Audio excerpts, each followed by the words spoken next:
This is a work of pure cinematic fiction created entirely for entertainment purposes. All characters, organizations, locations, and events depicted are wholly invented and bear no resemblance to any real persons, living or dead, or actual events.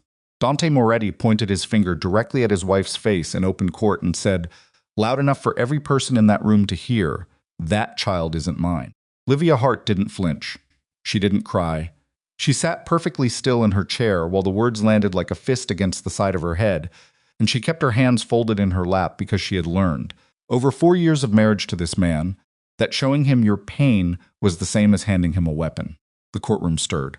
His lawyers smiled. His mistress, seated 3 rows back in a burgundy dress that cost more than most people made in a month, crossed her legs and looked at her phone like the whole thing was boring her. Dante's voice filled the room. He was good at that, filling rooms, commanding attention, making the air feel like it belonged to him. She came into this marriage with nothing, he continued, adjusting the cuff of his jacket, and now she wants to leave with everything. That's not a wife. That's a con artist, the gallery murmured. The judge tapped his pen. Livia said nothing. But the doors at the back of the courtroom hadn't opened yet. If you've ever watched someone you love get dismantled in public piece by piece, word by word, while the people around them either looked away or quietly nodded along, then you already know what this story costs. Stay until the end. Because what happens next inside this courtroom is something that nobody, not Dante Moretti, not his attorneys, not a single person in that gallery saw coming. If this is your first time here, hit subscribe and turn on notifications so you never miss a story like this one. Drop a like and leave a comment telling me what city or country you're watching from. I want to see how far this story travels. Now let's go back to the beginning. Because to understand what happened in that courtroom, you need to understand exactly who Livia Hart was before Dante Moretti decided she was nothing. She had met him at the wrong moment in her life, which is the only honest way to say it. Livia was 26 when a mutual acquaintance brought her to a private dinner in Midtown, the kind of dinner where the food costs more than the rent on her studio apartment, and everyone in the room seems to know something you don't. She hadn't wanted to go. She'd spent the previous 2 years in Boston working as a paralegal at a mid-sized firm, saving money, living quietly, deliberately keeping her distance from the world she'd grown up adjacent to but never fully inside. Her father, Victor Hart, was a name that opened doors she decided she didn't want opened. She used her mother's maiden name professionally. She paid her own rent. She liked the smallness of her life, the way it belonged entirely to her. But her friend Renata had begged. Renata always begged. And Livia had said yes, because it was a Thursday and she had nothing else. Dante Moretti was standing near the window when she walked in, and he was not the most physically imposing man in the room. But he had a quality that was harder to name, a stillness that made you aware of him even when he wasn't moving. He was 38 then, dark-haired, with a jaw that looked like it had been set by someone who didn't believe in softness. He was mid-conversation with 2 men in expensive suits, but he stopped when Livia came through the door. Not obviously, not in a way that announced itself. He just paused, and then his eyes moved somewhere else, and he smiled at something one of the men said, and Livia told herself she'd imagined the whole thing. She hadn't. By the end of the dinner, he was sitting beside her, and by the end of the night, she understood why people found him magnetic. He asked questions and actually listened to the answers. He didn't try to impress her with money or status. He seemed, in fact, almost deliberately understated about both. He laughed at her jokes before the punchlines landed, which meant he was quick, and she liked quick. He touched her arm once, just once, when he said goodnight, and she drove home thinking about it for 40 minutes. She told herself to be careful. She wasn't careful.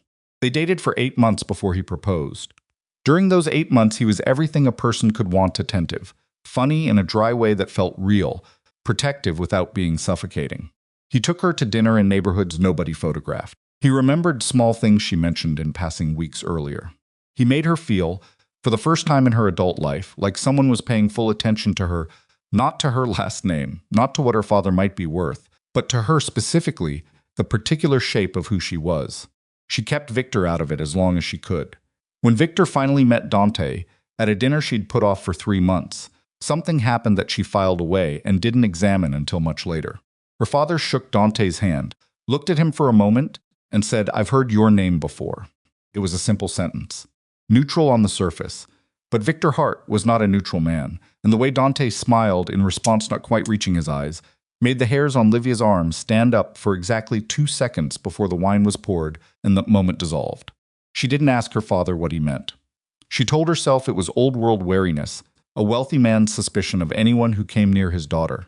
She told herself a lot of things that year. She said that it's a restaurant in the West Village on a Tuesday, because Dante was the kind of man who proposed on a Tuesday, no spectacle, no audience, just a small box placed quietly on the table between the bread and the water glasses. She cried a little. He brushed her cheek with his thumb. She thought, this is exactly what I wanted. A thing that belongs to me. A life that fits. The first year of the marriage was close to what she'd imagined. They lived in a brownstone in the West 70s that Dante owned outright, and she worked part-time consulting for a nonprofit while he ran what he described carefully as a portfolio of real estate and private investment interests. She knew, in the way that intelligent people who love someone know things they're not ready to look at directly, that his portfolio involved men whose names appeared in certain court documents, that the phone calls he took in the study after midnight were not about zoning disputes. She knew, and she filed it away, and she told herself everyone had compartments, that marriages were about choosing what to look at and what to leave alone. The second year she got pregnant, lost the baby at 11 weeks, and spent the following 4 months in a grief she couldn't fully explain to him because he dealt with pain by moving through it at speed, and she dealt with it by needing to sit still inside it. That gap between them opened something up that didn't fully close again. He wasn't cruel about it. He wasn't anything about it, and that was almost worse. By year 3, she had learned his rhythms in the way you learn the rhythm of a house, which floorboards to avoid, which silences meant leave it alone, which version of his smile meant he was watching you, and which meant he was genuinely present. She had also, without quite planning to, become useful to him. She had a lawyer's eye for language and a memory for detail, and when he needed contracts reviewed or correspondence drafted in a way that was clean and untraceable back to his actual interests, she helped. She told herself it was partnership. She told herself it was love taking a practical form. She also found his phone unlocked on a Sunday morning in October, and the messages from a woman named Celeste ran back 14 months. She stood in the kitchen, holding his phone for a long time. Long enough for the coffee to finish brewing and for the sound of the street outside to go through its ordinary Sunday morning changes. She read enough to know it wasn't new and it wasn't casual, and then she set the phone down exactly where she'd found it and went upstairs and sat on the edge of the bathtub and breathed through her mouth for a while. She didn't confront him, not that day. She was already, without fully knowing it, beginning to think like the paralegal she'd once been. 3 weeks later, she was pregnant again. She didn't tell him until she was 12 weeks along, when the odds shifted to something she could hold on to. He received the news with a kind of controlled warmth that she recognized as the performance version of an emotion he'd decided to produce on cue. He kissed her forehead. He said they'd figure it out. He poured himself a drink. That night, lying in the dark while he slept, she made a decision. She was going to document everything. Not because she'd decided to leave yet, she hadn't gotten that far, or maybe she had and wasn't ready to say it out loud, but because she was carrying a child and she was married to a man who took late-night calls and had a mistress named Celeste and whose portfolio was not entirely what he described to people over dinner. She was not going to be in a position, when things finally moved, of having nothing. She was quiet about it, methodical. She started keeping copies of financial statements she had access to as a signatory on 2 of his accounts, not the main ones, but enough to see patterns. She photographed documents when he left them on his desk. She kept a notebook, small, spiral-bound, in a zippered pocket of her winter coat, and she wrote dates and amounts and names in a handwriting so small it would take a lens to read. She wasn't sure what she was building yet. She told herself she was just being careful. She was careful for 7 months. Then Dante's attorneys filed for divorce on a Tuesday morning, and she realized he'd beaten her to it. The papers arrived via courier while she was at her obstetrician's office, 41 weeks pregnant and uncomfortable in every direction. Her phone buzzed with a message from the building manager at the West 70s brownstone. Her key card had been deactivated. By the time she got back to the building, Dante's security men she'd seen 100 times, men she'd offered coffee to, men who'd held doors for her stood on the steps and told her, without making eye contact, that she'd need to arrange for her belongings to be collected at a date Mr. Moretti's office would specify. She stood on the sidewalk in the January cold with her coat unbuttoned because it no longer closed over her stomach, and she thought, of course he chose this exact moment. She called her friend Renata, who let her sleep on a pull-out couch that creaked every time she shifted her weight. She did not call her father. She told herself this was pride. It was also strategy. She didn't want Victor involved until she understood the full shape of what she was dealing with. Within a week, her personal accounts were frozen. The credit card she'd held in her own name, tied to joint accounts he'd insisted on when they married, stopped working in the middle of a grocery run. The nonprofit she'd consulted for received an anonymous complaint about her professional conduct, nothing specific enough to investigate, but enough to make the atmosphere uncomfortable until she quietly stepped back. She had $1,700 in a personal savings account Dante's lawyers hadn't found yet because it predated the marriage and was held at a small credit union in Boston under her mother's maiden name. She made it last 6 weeks. She attended every preliminary hearing in clothes that still fit, with her hair pulled back, and she said very little. Dante's lead attorney, a man named Garfield Oates, who wore pocket squares and liked to hear himself talk, seemed almost disappointed by her silence. He made small remarks about her circumstances, her background, her failure to contribute meaningfully to the marital estate. He implied in the careful language of a man who knew exactly how far he could go that she had married strategically, that the pregnancy was perhaps not accidental. Livia sat and listened and wrote things down in a small notebook she kept in her coat pocket. She did not cry in the courtroom. She saved it for Renata's bathroom, with the tap running, in the 15 minutes before she had to be somewhere else. What Dante did not know what he had, in fact, made a catastrophic error in not knowing was the specific nature of Livia's work during those careful months of documentation. She hadn't just been copying account statements. She had traced a pattern of transfers, modest amounts, individually unremarkable, moving through 3 separate LLCs, whose names she'd found in documents she'd photographed on his desk. The LLCs resolved, if you followed them through the right sequence of registered agents and forwarding addresses, to accounts that were not in Dante Moretti's name. They were in variations of a name she'd also seen in those messages on his unlocked phone. Celeste Verone, not always spelled that way. Sometimes an initial, sometimes a middle name, but consistent enough over 17 months of records to tell a story that any competent forensic accountant could read in under an hour. She had also found something else.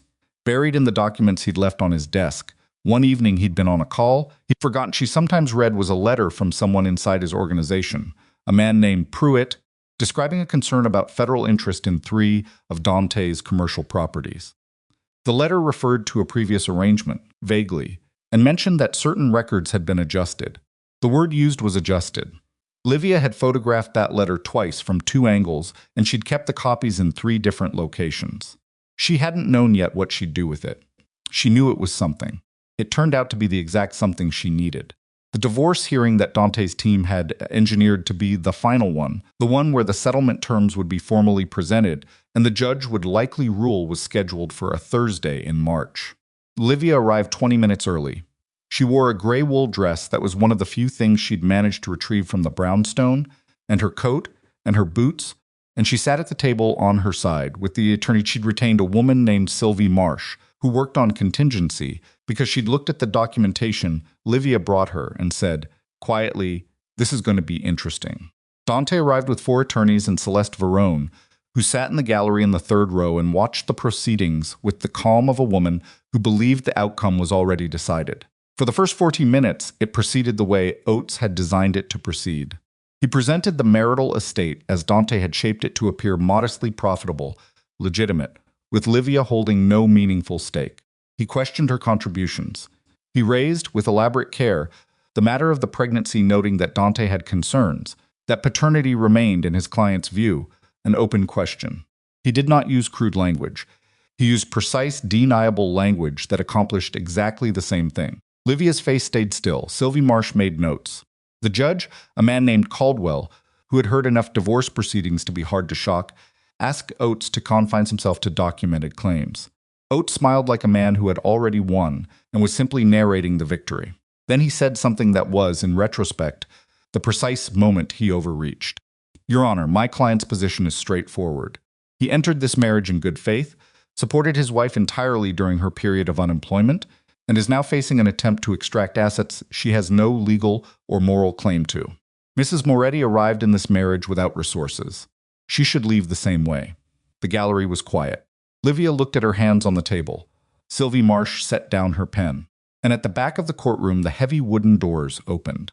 The sound of it reached Livia before she turned the specific weight of those doors, the way the latch gave, and then footsteps that were deliberate and unhurried in the way that only belongs to people who have never once in their lives felt the need to rush to prove they'd arrived. She turned. Victor Hart was 67 years old, lean and silver-haired, dressed in a dark suit that had been made for him by someone who understood that the right suit said nothing because it didn't need to. He walked with a cane not because he needed it, precisely, but because a knee surgery 2 years ago had left him with a slight preference for it on long days, and he was too practical to care what it looked like. Behind him came 2 attorneys she didn't recognize, and 2 men who were clearly security, and just as clearly trying not to look like it. He walked down the center aisle, without hurrying, and the courtroom did something she had never seen a courtroom do. It went completely still, not the polite silence of procedure. Something else. The silence of people recalibrating. Dante Moretti, seated at his table with 4 attorneys and the absolute confidence of a man who had controlled every room he'd entered for 2 decades, went very still in a different way. The kind of still that happens when a body reacts, before the mind has finished processing what the eyes are reporting. Victor did not look at Dante. He did not look at the gallery or the attorneys or the judge. He walked to the front of the courtroom and he looked at his daughter. And the expression on his face was not dramatic. It was simply the face of a man who had made a decision and was at peace with it. Livia, he said. Just her name. She hadn't cried in a courtroom in 4 months of hearings. She came close, right then. She pressed her thumbnail into her palm hard enough to feel it and kept her face even. Dad, she said. He sat in the row directly behind her, and one of his attorneys set a leather briefcase on the table in front of Sylvie Marsh, and the other attorney approached the bench and spoke quietly to the clerk, who stood and spoke quietly to the judge. And Judge Caldwell looked at the documents for a moment and looked at the room and said, "We'll take a 15-minute recess." Garfield Oates' pocket square was suddenly the only colorful thing about him. Dante leaned toward his lead attorney during the recess and said, in a voice pitched just above silence, "Find out how long he's been involved." The attorney, a man who had seen a great many things in his career, said, "Mr. Moretti, Victor Hart's name is on the cover page of that filing." Dante's jaw set. Then find out when they made contact. Find out what she gave him. The filing has been dated for 6 weeks. 6 weeks. Dante did the arithmetic and didn't like the answer. 6 weeks ago, Livia had been sitting in this same room letting Oates describe her as a woman without resources. She had been sitting here taking notes in her small, quiet way, and somewhere outside this building, she had been coordinating with her father and his legal team. And he had not known. He looked at the back of Livia's head, her hair pulled back, her posture straight, her hands folded in exactly the same position they'd been in for 4 months of hearings, and something shifted in his chest that he did not want to name. He had believed, completely and without examination, that she had no one. He had built his entire strategy on that belief. The recess ended. Judge Caldwell returned to the bench, and Sylvie Marsh stood up. The financial records that Victor Hart's team had compiled were precise in the way that only comes from access and expertise, the kind of forensic accounting that costs more per hour than most people earn in a week, and produces documents that are, above all else, legible. Every transfer was traced. Every LLC was mapped. 17 months of transactions moved from abstract suspicion to concrete documented fact, and the amount that had been systematically moved from marital accounts into structures that ultimately resolved to Celeste Verone's benefit, was $4.3 million. The courtroom did not react dramatically to this number. Courtrooms rarely do, but the quality of the attention in the room shifted in a way that was palpable. People leaning slightly forward, heads tilting, the shuffle of people who had been watching a proceeding and were now watching something else. Oates objected. He objected repeatedly and with considerable technical skill. Judge Caldwell sustained 2 objections and overruled 6. Then Livia stood. She had not been expected to speak at this hearing. This was not, procedurally, her moment. But Sylvie had filed the right paperwork, and Judge Caldwell allowed it. And Livia stood at the table with one hand resting on the surface beside her notebook, and she spoke in a voice that was completely steady. She described document by document what she had found and when and how. She described the letter from Pruett, which she'd photographed twice from 2 angles on a Tuesday evening in October. She described the pattern of transfers she'd traced over 17 months. She described the account at the Boston Credit Union and the 1,700 that had been her entire financial reality, while Dante's attorneys characterized her in this room as a woman trying to extract wealth she hadn't earned. She was not eloquent in a theatrical way. She was specific. She was organized. She spoke for 11 minutes, and when she finished, she sat and put her hands in her lap and looked straight ahead. The judge was quiet for a moment. Then he said, "Mr. Oates." And Oates, for the first time in 4 months of proceedings, had nothing immediately ready. In the third row, Celeste Verone uncrossed her legs. She looked at the documents being handed between attorneys. She looked at the figures being cited. She looked at the back of Dante's head, and then at the door, and then she looked at the man seated beside her, a member of Dante's security detail, who had been placed there as a courtesy, and she said something quietly. The man looked at her and then looked at Dante and didn't move. She picked up her bag. She stood. She walked out of the courtroom at a pace that was not quite running, but was also not the walk of a woman with somewhere casual to be, and the door closed behind her, and she did not come back. In the courtroom, one of Dante's 4 attorneys leaned in close to him and said something near his ear. Dante's face showed nothing. Then the attorney gathered his papers and stood and addressed the judge with an apology about a conflict that had just materialized. And Judge Caldwell looked at him over the top of his glasses and said, with the specific dryness of a man who has seen this before, "Sit down, counselor." The attorney sat. Dante did not look at Livia. He stared at the table in front of him, and his hands were flat on the surface. And for the first time in the entire duration of these proceedings, he looked like a man who was sitting very still, because sitting still was the only option remaining to him. The ruling took 40 minutes. Judge Caldwell was methodical and did an editorial's eye, and he awarded Livia what the documented marital estate actually contained, which was considerably more than Dante's attorneys had represented, plus legal fees, and a protected financial arrangement tied to the child. He noted in precise language the documented evidence of asset concealment, and indicated he was referring specific materials to additional review. He did not describe Dante as a criminal. He didn't need to. The language of the ruling said everything it needed to say in the specific way that legal language, at its best, communicates volume through precision. Livia sat and listened to every word. When it was over, she stood slowly, the weight of late pregnancy making every movement deliberate, and she gathered her notebook and her pen, and she put them in her bag. Sylvie Marsh squeezed her arm briefly. Victor came around from the row behind her and stood at her side and didn't say anything. She looked at Dante once, just once. He was still seated at his table. The 4 attorneys had become 3. One had found a reason to step away during the ruling and hadn't come back. The remaining 3 were in low, rapid conversation among themselves. Dante was not part of it. He sat in the middle of it, and he looked at nothing in particular, and his hands were still flat on the table in front of him. And the absolute quality of his stillness, the stillness that had once seemed like power, looked, from where Livia stood, like something entirely different. She turned away. She did not say anything to him. There was nothing left that needed saying in this room. She walked toward the back of the courtroom with her father beside her, and the gallery parted in the thoughtless, instinctive way that people part for someone they've just recalibrated their understanding of. And the heavy wooden doors opened, and the light from the corridor came in, and Livia Hart walked through them. Her hand rested on the curve of her stomach, and she did not look back, and the sound of the doors closing behind her was ordinary, just a sound, just wood and hinges doing what they were built to do, but to every person left in that room, it landed like the end of something. Because it was. This is a work of pure cinematic fiction, created entirely for entertainment purposes. All characters, organizations, locations, and events depicted are wholly invented and bear no resemblance to any real persons, living or dead, or actual events. The corridor outside the courtroom smelled like floor wax and recycled air, and Livia stood in it for a moment without moving, one hand on the wall beside the door, the other pressed flat against her stomach.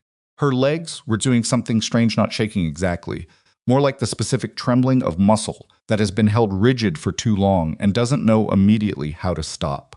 Victor stood a step behind her. He didn't reach for her. He understood, the way he'd always understood her particular kind of pride, that she needed 3 seconds to put herself back together before she'd accept anything from anybody. She took the 3 seconds. Then she straightened and started walking. "You should have called me in October," Victor said. "I know, November at the latest, Dad. I'm not scolding you. I'm telling you what it cost us in preparation time. I know what it cost." She pressed the elevator button. "I needed to do the first part myself." He was quiet for a moment. The elevator arrived and they stepped in and the doors closed, and the silence between them was the particular silence of two people who had a great deal to say to each other, and had agreed, without discussing it, to save it for somewhere that wasn't a courthouse corridor. Sylvie Marsh had stayed behind to collect copies of the filed documents and deal with the administrative aftermath. One of Victor's attorneys was making calls in a low voice near the stairwell. The two security men were already at the building exit, doing what security men do when they're trying to look like they aren't doing it. In the elevator, Livia looked at her reflection in the brushed steel of the door panel, gray dress, hair back, face showing almost nothing, and thought about the woman who had walked into this courthouse 4 months ago with $1,700 and a spiral-bound notebook and an attorney who was working on contingency because the alternative was no attorney at all. She tried to feel something clean about what had just happened. She got close. Not all the way there, but close. The elevator opened on the lobby. "There's a car outside," Victor said. "We're going to my hotel. You need to eat something and sit somewhere that isn't a courtroom. I have to go back to Renata's to get my... Renata already packed your things. They're in the car." Livia stopped walking. She looked at her father. "You planned this down to Renata," she said. "I planned what I could plan." He kept walking toward the exit. "Come on. It's cold and you're not wearing enough coat." She followed him, and outside the courthouse steps, the winter air hit her face like something honest, and she breathed it in. And for a moment, just one, she let herself feel the full weight of what had just ended and what was still, in every practical sense, just beginning. The Haute Suite was the kind of space Victor Hart occupied without appearing to notice. High floor, 2 rooms, a view of the park that cost more per night than Renata's monthly rent. He'd ordered food before they arrived. It was on the table, soup, bread, things that were warm and didn't require decisions. Livia sat down and ate without conversation, and Victor sat across from her and drank coffee and read something on his phone, and didn't comment on the fact that she finished everything on the plate, which was the most considerate thing he could have done. When she pushed the plate back, she said, "How much do you know? About the transfers?" "Everything Sylvie's team found. Probably more." He set the phone down. "About Pruett?" She looked at him. "I know about Pruett," he said. "I've known about Pruett since before you photographed that letter." "What does that mean?" "It means you weren't the only person paying attention to Dante Moretti's business practices." He folded his hands on the table. His hands were the thing about him that showed his age, spotted, slightly stiff at the knuckles, but steady. Always steady. "When you told me you were marrying him, I ran a background that was more thorough than what you're imagining. I found things I didn't like. I told you I'd heard his name. You told me at dinner. You said you'd heard his name. I did. That's all you said. You were in love." He looked at her without apology. "I've been a father long enough to know the difference between a warning a person can hear and one that just drives them further in." Livia was quiet for a moment. Outside the window was the gray-brown of late winter, trees stripped down to their real shapes. "You let me walk into it," she said. "I watched you walk into it. That's different." He picked up his coffee. "I kept watching. For 4 years. Yes, that's a long time to watch." "It is." He set the cup down. "I'm sorry for that. I kept calculating when the right moment was to step in, and the right moment kept moving. And then you were pregnant, and he filed first, and I realized I'd been doing the calculation wrong. There was no right moment. There was only the moment you needed me." It was, Livia thought, probably the most honest thing her father had ever said to her about the specific way he had failed her. It didn't fix the 4 years. It didn't fix the couch at Renata's or the credit union account or the months of sitting in a courtroom letting Oates describe her as a hanger-on. But it was honest, and Victor Hart was not a man who produced honesty cheaply, and she took it for what it was. "What happens now with Pruett?" she said. "That's not our problem anymore. The materials have been referred. What happens with them happens without us. It could come back on me. If they investigate the properties and trace who had access to certain documents, Sylvie's already built the wall. You're a witness, not a participant. That distinction is going to hold because it's true." He looked at her evenly. "You didn't commit any crimes, Livia. You documented them. That's different." She put her hands flat on the table and looked at them. Her nails needed attention. They'd needed attention for 2 months, and she hadn't gotten around to it. "He's going to come back at me," she said. "This isn't over just because the judge ruled. He doesn't operate through legal channels when legal channels don't give him what he wants." Victor nodded. "I know," he said. "We need to talk about that." Across the city, in a building that did not have his name on the door but belonged to him in every way that mattered, Dante Moretti sat in a chair in a room where the blinds were drawn and the lights were low, and the remaining members of his inner circle occupied the other chairs in the specific posture of men who are trying very hard to look like they aren't afraid.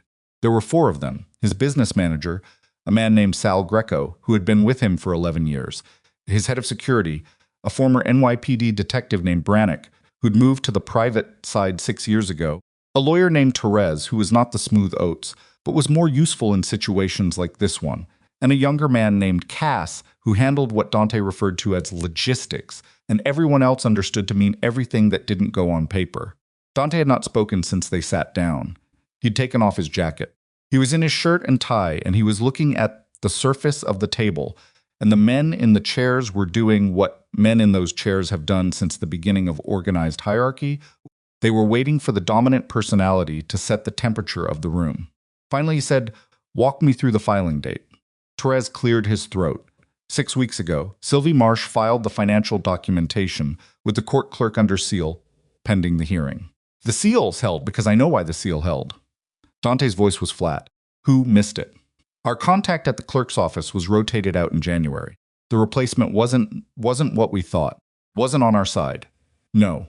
Or was on a side we didn't know about yet. Dante looked at him. Find out which. Therese wrote something. The account traces, Dante said. How far did they get? Greco shifted in his chair. He was a compact man with a face like a closed fist, and he'd been pale since they left the courthouse. The 3 LLCs. All the way through. Whoever ran the forensics knew exactly where to look and exactly the chain was structured. That's not a paralegal with a notebook. He paused. That's Victor Hart's people. I know whose people it is. Dante's jaw moved. What I want to know is how much she gave him before they built it. What did she have on her own? And what did he add? That's hard to untangle now. Try harder. Brannick leaned forward. He was a large, deliberate man, and he spoke slowly because he chose words carefully and didn't like wasting them. The more relevant question right now isn't what she gave him. It's what Pruitt gave them, the letter. The room went quieter. If they have that letter, Brannick continued, and they've already referred it, then the window on the federal angle is closing. Not closed, but closing. Dante put his elbows on the table and pressed his knuckles against his mouth. He breathed through his nose. He was doing the same calculation Victor Hart had described to his daughter from the other side, the one about moments and timing, and when the arithmetic changes. Where is Celeste? He said. Nobody answered immediately. Brannick. She left the courthouse. We tracked the car to her apartment. She's been in there since noon. Brannick looked at the table. She's not answering calls. Dante lowered his hands. Go in person. She may not. Go in person. He said it the second time the same way he said it the first time. Not louder. Just with the weight of someone who doesn't expect to say things more than twice. Find out what she knows, what she's saying to who, and what her current thinking is about her options. He paused. Be polite. Brannick nodded and stood. Celeste Verone's apartment was on the 23rd floor of a building in Murray Hill, and she had not turned on the overhead lights, and she was sitting in the semi-dark on her couch with her shoes off and a glass of wine she hadn't touched and her phone screen going dark every 45 seconds because she kept not answering it. She was 34 years old, and she was not stupid, and she had watched what happened in that courtroom with the specific attention of a woman who understood that her own name had just appeared in a federal filing in a Manhattan court. $4.3 million. Traced to structures that resolved to her name. She knew where the money had come from. She wasn't the one who'd set up the LLCs. Dante's people had done that, but her name was on the receiving end. And the difference between being a beneficiary and being a co-conspirator was the kind of distinction that depended entirely on what position you took before investigators started making choices about who they were interested in. She also knew that Dante knew this, and she knew that the call she needed to make was not to Dante and not to his attorneys. She picked up her phone. She found the number she'd saved 6 months ago under a different name, the number that a woman named Sylvie Marsh had passed to a mutual contact, not as a direct approach, but as what could only be described as an option, left in a place where Celeste would find it if she looked. She'd looked, she'd saved the number. She told herself it was just information. She stared at the number now. Her phone buzzed. Unknown caller. She let it go to voicemail. The voicemail notification appeared, and she did not listen to it. She poured the wine down the sink because she didn't want to be doing this with alcohol in her system. She filled the glass with water. She stood at her kitchen counter and drank the water and set the glass down. Then she called the number. It rang twice. A man's voice answered, calm, professional, the voice of someone who answered calls from people in difficult situations for a living. Miss Verone, he said. Not a question. I need to understand what my position is, she said. That's why we're here, the man said. Are you somewhere private? Yes. Good, let's talk. Brannick arrived at her building 40 minutes later, and the doorman, who'd been given her name on the building access list, called up. She didn't answer the intercom. Brannick stood in the lobby and looked at the ceiling and thought about the job he'd had before this one, the one with the badge and the pension. And then he took out his phone and called Dante and said, "She's not coming down. Go up. She has to buzz me in from upstairs. Then find another way up." Brannick exhaled slowly. "I'll call you back." He spent 17 minutes working out the access through a method he didn't describe in detail when he reported back. He rode to the 23rd floor. He knocked on her door. He waited. He knocked again. He said her name in the ordinary voice of a man delivering news, not collecting it. No answer. He tried the handle. Locked. Properly locked. He stood in the corridor and called Dante again. "She's gone," he said. "Gone where?" "Not in the apartment. Door's locked from inside, which means she went out the service exit. There's a stairwell access from the 23rd that goes directly to the parking structure." He paused. "She planned it. She knew you'd send someone." The silence on Dante's end lasted long enough to be something. "When?" Dante said. "Before I got here. 40 minutes maybe. Hour at the outside. Find out where she went." "I'm working on it." Brannick looked at the closed door. "Dante, if she ran to someone. And if she ran to someone with what she knows, I know what it means. Then you know we're on a different timeline now than we were this morning." Another silence. "Then come back. We need to move some things." Sal Greco, in the meantime, had made 3 calls from the car outside the building where they'd met and had received on the 3rd call, information that changed the shape of his afternoon. He sat with the phone in his lap for a moment after the call ended. Then he called Torres. "The Pruett letter," he said. "I need you to tell me exactly what was in it." "I've told you what?" "Tell me again. Word for word if you can." Torres told him. Co was quiet. The reference to the adjusted records. Which record specifically was Pruett talking about? The commercial property filings. The 3 on the... Which 3? Torres named them. "Those 3, Greco said, are not just in Dante's portfolio. 2 of them have partial interest through a holding that involves a third party." He paused. "A third party who is going to be extremely unhappy when he finds out his name is adjacent to a federal referral." "Who?" "That's not a name I'm saying on a phone." Greco looked out the car window at the street. "But when Dante finds out this is involved, the conversation tonight is going to change." Victor Hart was on his 3rd phone call of the evening, standing by the window of the hotel suite while Livia had finally fallen asleep on the couch, which had been his actual goal for the past 90 minutes, getting her horizontal and still long enough for her body to do what it needed to do when his attorney knocked softly and entered and held out a note. Victor read it. He ended the call. He looked at the note for a moment, folded it, and put it in his breast pocket. "When did this come in?" he said. 20 minutes ago. From the contact at Justice. And the confirmation. Pending. But the source is solid." Victor nodded. He looked at his daughter on the couch, her coat draped over her, her face relaxed in the genuinely relaxed way. He'd seen it all day. One hand resting on her stomach, even in sleep, protecting the thing that needed protecting. "She can't know about this part yet," he said. "I agree. She'll find out eventually." "Yes. But not tonight." He turned back to the window. "Get Sylvie on the phone. And find out if our contact has heard from the Verone woman."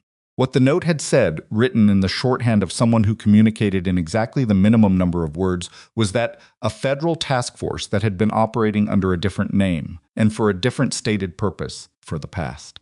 22 months had, as of that afternoon, folded Dante Moretti's 3 commercial properties into an existing investigation that was not about Dante Moretti at all. It was about the third party Sal Greco had refused to name on the phone.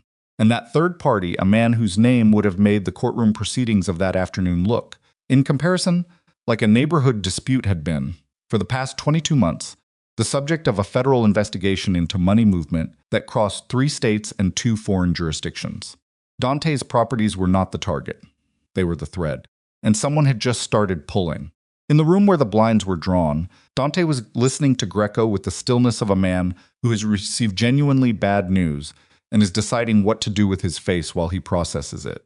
The other men in the room were watching him with the careful attention of people who understand that the next thing the dominant person says is going to define the next 24 hours. Say the name, Dante said. Greco shook his head slightly, looked at the other men in the room. Say it, Dante said. Same tone. Varro, Greco said. The room went quiet in a different way than it had before. Cass, the youngest one, who handled logistics and had been in this business for 4 years, which was long enough to know names, but not long enough to have cultivated the specific controlled reaction that the older men in the room were now producing, said Varro as in, yes, Dante said. He said it without looking at Cass. Torres had gone slightly gray. If the properties are the thread to Varro, and Varro is already under, then whoever referred those materials this afternoon didn't just file a civil finding, Dante said. He looked at the table. They handed a federal task force the thing they've been looking for 2 years. The silence held. Who knew, Dante said, not asking, thinking out loud. About the Varro connection specifically? Greco shook his head.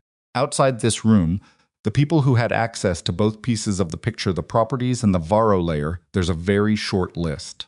She didn't know about Varro, Dante said. Livia didn't know. She photographed a letter about adjusted records. She didn't know what they were adjusted to cover. Victor Hart might have. Dante considered this. Victor Hart has been moving around the edges of Varro's financial network for 20 years. Not in it, around it. He's careful. He paused. If Hart knew, he'd know the risk of pulling that thread himself. He'd have built a wall between his daughter and the blast radius before he filed. He did build a wall, Torres said.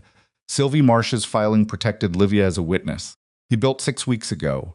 Everyone in the room understood what that meant. Victor Hart had known 6 weeks ago that the blast radius existed.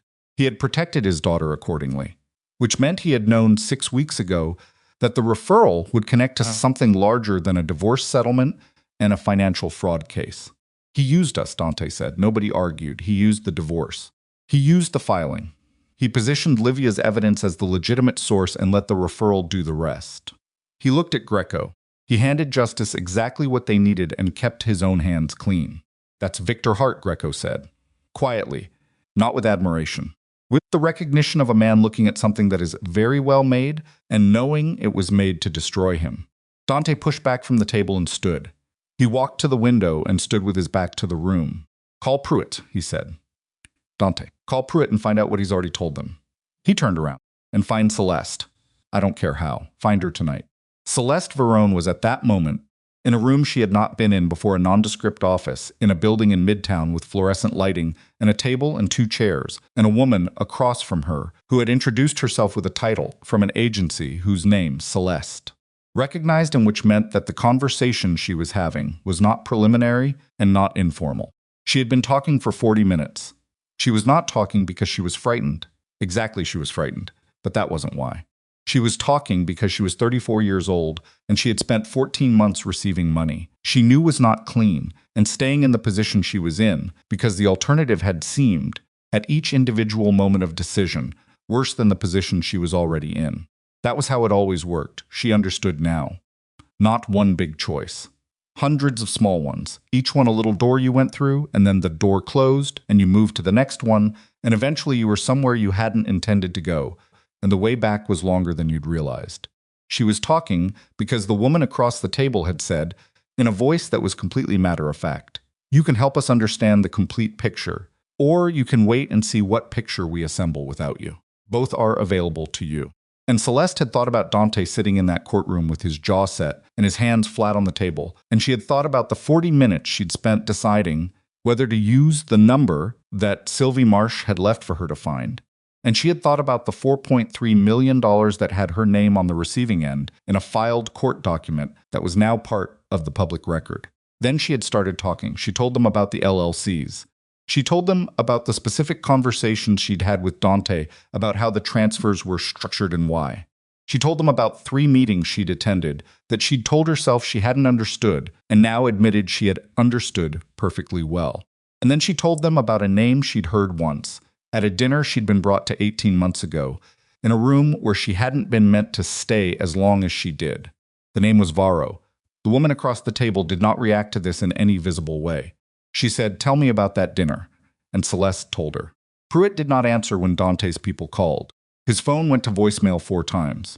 On the fifth attempt, a woman answered Pruitt's wife, her voice tight in the way that voices get tight when they're already in a conversation with someone else, and that conversation has been going on for a while, and that someone else is not a person you can tell to hold on. She said, "He's not here." Dante's man said, "When will he be back?" She said, "I don't know," and the line went dead. Brannick, who was standing in Dante's office when this was reported, looked at his employer and said very quietly, "He's already in." "I know," Dante said, "if Pruitt is in and Celeste is in." "I know." He turned away. "How long do we have?" "To do what?" "To move what needs to be moved before the subpoenas land." Brannick was quiet for a moment. He had the look of a man performing an internal calculation that he already knows the answer to and doesn't like. If the referral went up today and Varro is already under a live investigation, Dante, "I don't think we have long." He paused. "I think we might be measuring in hours." Dante stood at the window. Below, the street was the ordinary nighttime street it always was, cabs, pedestrians, the indifferent machinery of the city, and he looked at it and thought about the precise chain of events that had brought him to this window on this night. A woman who'd sat in a courtroom for 4 months in a gray wool dress, saying almost nothing. A small notebook, a letter he'd left on his desk on a Tuesday evening in October because he'd been on a call and he'd been careless, and she'd been quiet, and he'd stopped seeing her as a person who was paying attention. He had believed she had no one.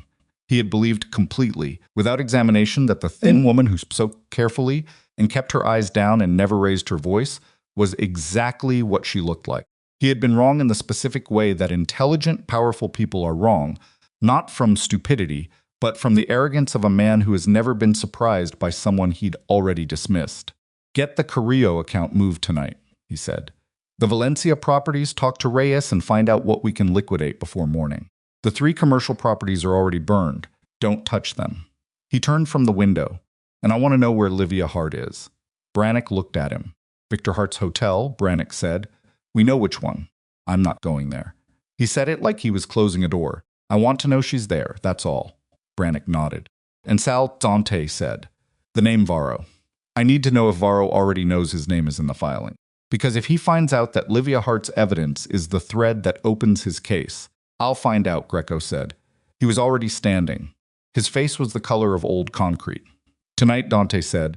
"Tonight," Greco said, and left. The room was quieter without him.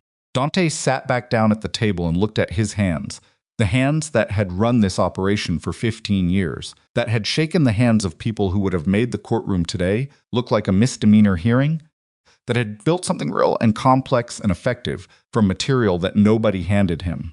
He thought about the way Livia had looked before she walked out. Just once, just that one look. No anger in it. Nothing theatrical. Just the look of someone completing an inventory of a thing and finding it no longer worth keeping. It was the most expensive look anyone had ever given him. And somewhere in a hotel room across the city, the woman he had spent 4 months trying to reduce to nothing was sleeping on a couch with her hand on her stomach, and her father was making calls in the next room. And the thread that connected Dante Moretti's adjusted records to the most dangerous name in 3 federal jurisdictions was already fully, irrevocably pulled. There was no version of the next morning where things went back to the shape they'd been in this morning. He understood that now, with the particular clarity that comes when the last door closes and the hallway runs out, and you are standing at the exact end of the ground you thought was infinite, looking at where it stops. He picked up his phone. He needed to make a call he'd been putting off for 6 months, to a man he owed money to in a way that had nothing to do with money, and the man's name was not Varro, but the man knew Varro. And when Dante explained what had happened today, the man on the other end of that call was going to say something that would determine whether what came next was something Dante could manage or something that managed him. He dialed. The phone rang once. A voice answered that had the specific quality of a voice that is never surprised by anything because it has made certain that surprises are something that happen to other people. "I know why you're calling," the voice said. Dante's hand tightened on the phone. "Then you know what I need," he said. The voice on the other end was quiet for exactly 3 seconds. Then it said, "What you need and what you're going to get are 2 very different things, Dante.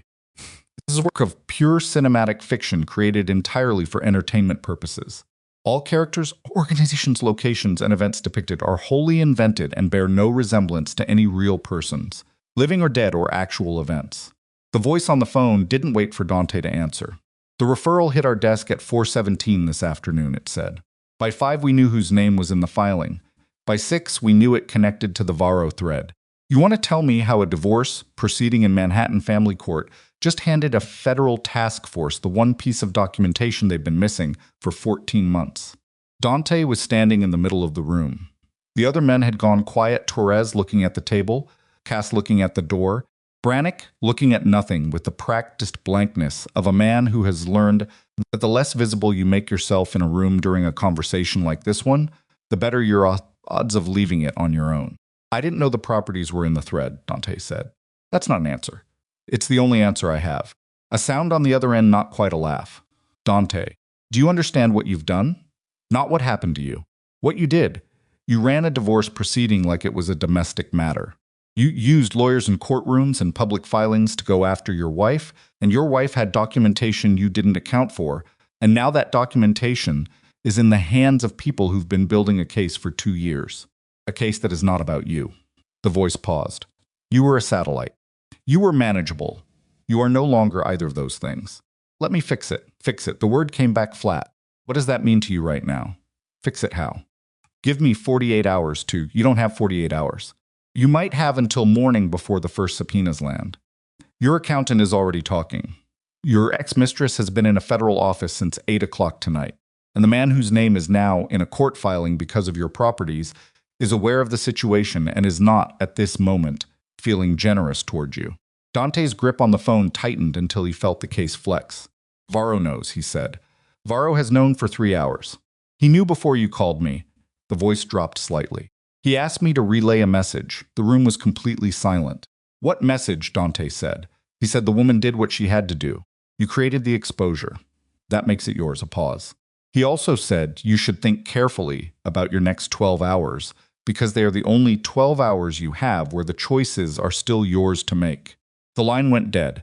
Dante held the phone at his side. He didn't move.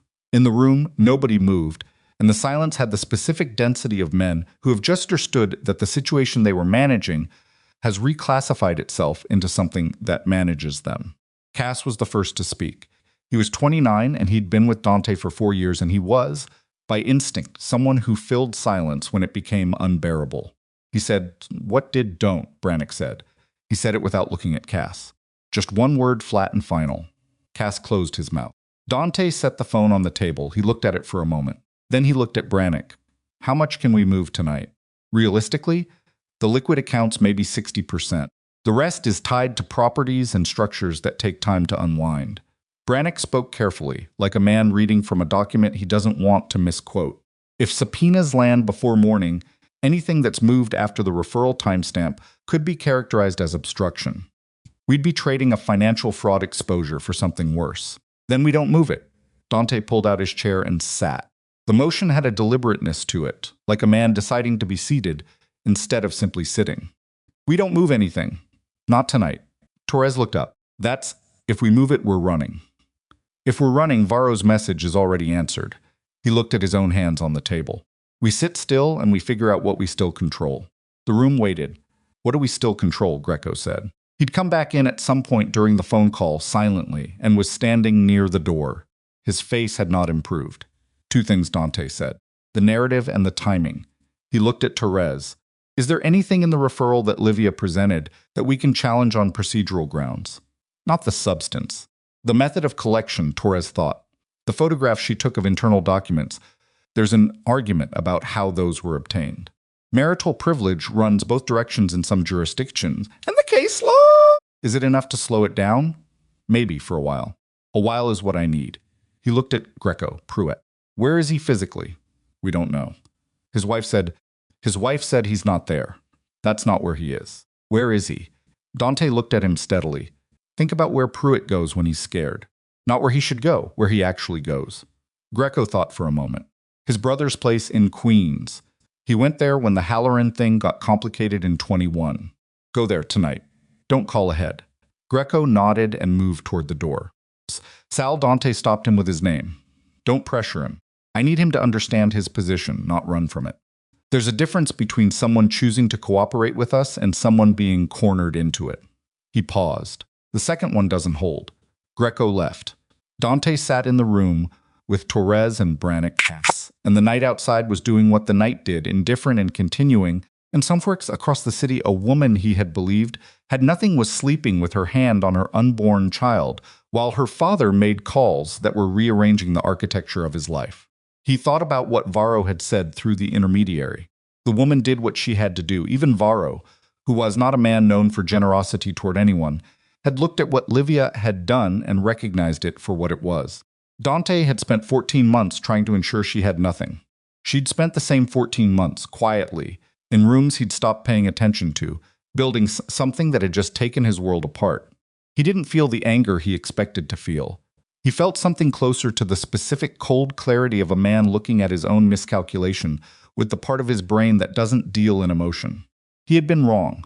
He had been wrong in a way that could not be walked back. And now the question was not how to undo it, but what shape the next 12 hours took, and whether he came out of them with anything left to work with. He picked up his phone again.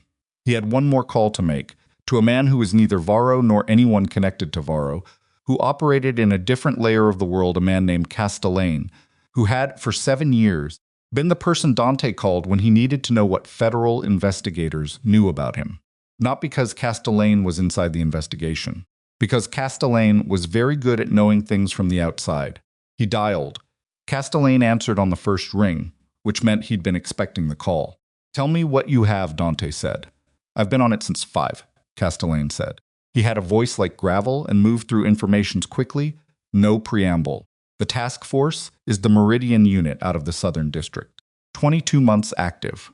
Primary target is Varro's financial network, specifically the international movement structure, which uses domestic commercial properties as interim holding points before the money exits the country." He paused. "Your 3 properties fit that profile. They weren't just adjacent to the network. They were functional nodes." Dante was very still.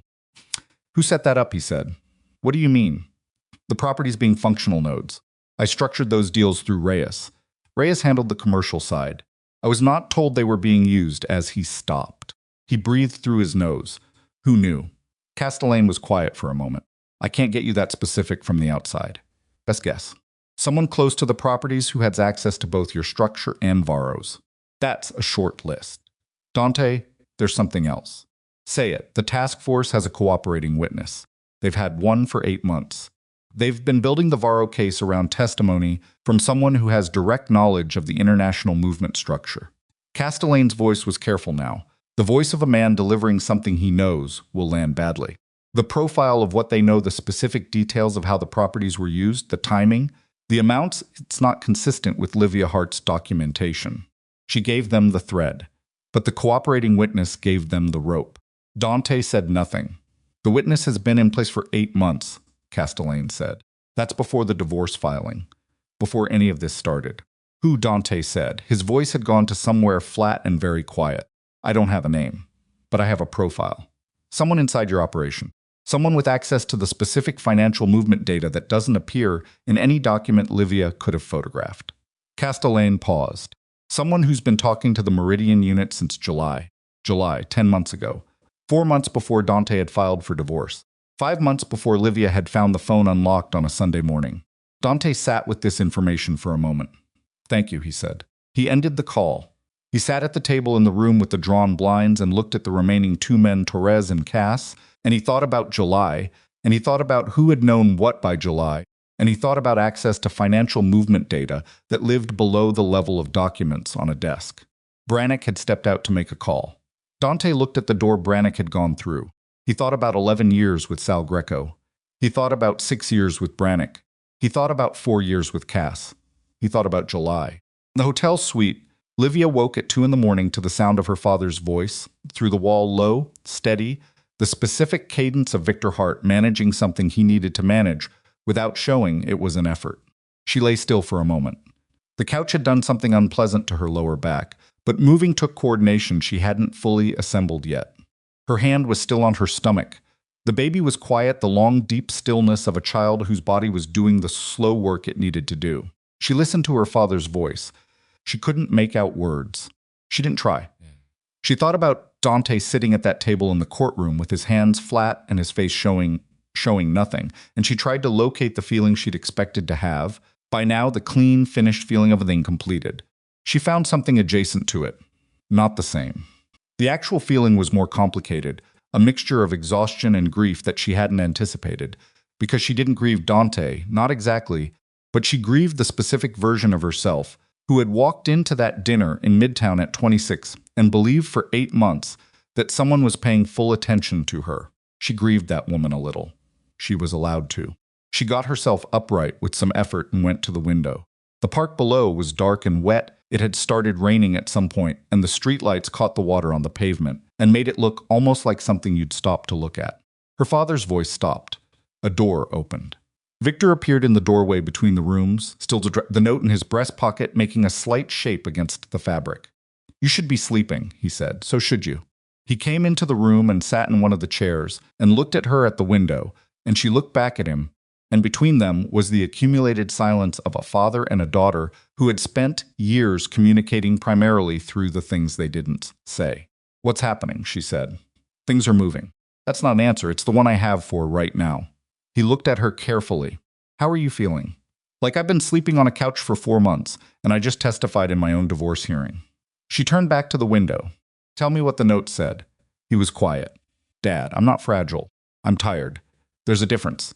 He reached into his breast pocket and unfolded the note and read it to her in the same steady voice he used for everything. When he finished, she was quiet for a long time. "Varro," she said. "Yes, I didn't know about Varro. I know you didn't. The properties I photographed that letter because of the adjusted records. I didn't know what they were adjusted to cover. I didn't know they connected to anything. Livia." He said her name in the way that meant stop. "You didn't do anything wrong. You documented what you found. What it connected to is not your responsibility." She turned from the window. "But it is now, isn't it? Whatever comes next, whatever Varro does, because his name is in a federal filing that connects back to what I filed. Sylvie built the wall. Walls have limits." Victor looked at her steadily. "I know what Varro's network looks like. I've spent 20 years knowing what it looks like and staying outside it. The Meridian Unit has been building this case for nearly 2 years. What you filed gave them a piece they needed. They were going to get that piece eventually through another source, another thread. You accelerated something that was already moving." He folded the note and put it back in his pocket. "The question is not whether this was going to happen. The question is whether we're in a safe position when it does. Are we?" "I believe so." He said it without hesitation, and she knew her father well enough to know that he didn't produce false confidence. He produced a certain kind of deliberate calm that was different from confidence, the calm of a man who has run the numbers and found them adequate. "But there's something I need to tell you." She waited. "The Meridian Unit has a cooperating witness inside Dante's operation. Has had one for 8 months. He watched her face. "That witness is the primary reason the task force has what it has on the Varro connection. Your documentation accelerated it, but the architecture of the case was built on testimony from someone inside. She processed this. You knew there was a witness. I suspected. When I started reviewing Dante's financial structure 6 weeks ago, there were gaps pieces that your documentation couldn't account for, things that had already been accessed and were missing. That pattern is consistent with someone who's been cooperating." He paused. "I didn't tell you because I didn't want you inside that part of it. The witness situations is federal territory, and you needed to stay on the civil side." "Who is it?" "I don't know. The task force won't confirm or identify." She sat back down on the couch. She felt the specific exhaustion of someone who has run a very long race and reached the finish line, and discovered the finish line was a door that opened onto another race. "So Dante doesn't just have the divorce," she said. "He has someone inside his own operation who's been cooperating with a federal investigation for 8 months. And he doesn't know who. He knows as of tonight that someone has been. Doesn't know who." She looked at her father. "That's going to make him dangerous." "Yes. He's going to look at everyone around him and not be able to trust any of them, and he's going to do something with that. Dante does things he doesn't absorb, I know." Victor's voice was careful. "That's why you're not going back to Renata's apartment." Brannick came back into the room at 2:40 in the morning, and Dante looked at him with the specific attention of a man who has, in the past 40 minutes, run a calculation he doesn't like but trusts. Therese had gone. Cass had been sent out. The room was just the two of them. Dante said July. Brannick's face did not change. That was the first thing, the face not changing. Most men, confronted with a word dropped into silence with that specific weight, react in some way. Brannick's face stayed exactly where it was. "What about July?" he said. "That's when it started. The Meridian Unit's cooperating witness. July 8 months ago. Dante looked at him. You've been with me 6 years. Yes, you know the movement structure, the specific data, the amounts and timing that don't show up in documents. Brannick said nothing. You were NYPD, Dante said. 6 years private. But the contacts don't go away. The relationships don't go away. He stood up from the chair. I should have asked this question earlier. I was asking the wrong questions all night. Brannick was still. Not guilty still. Just still in the way he was always still. The trained stillness of a man who has learned that reaction is a choice, and he prefers to withhold it. Say what you're saying, Brannick said. I'm saying the Meridian unit has someone who knows things that only a very small number of people know. I'm saying that number is smaller than I thought it was an hour ago. Dante looked at him. I'm saying, July, you're accusing me. I'm asking you. Brannick looked at him for a long time.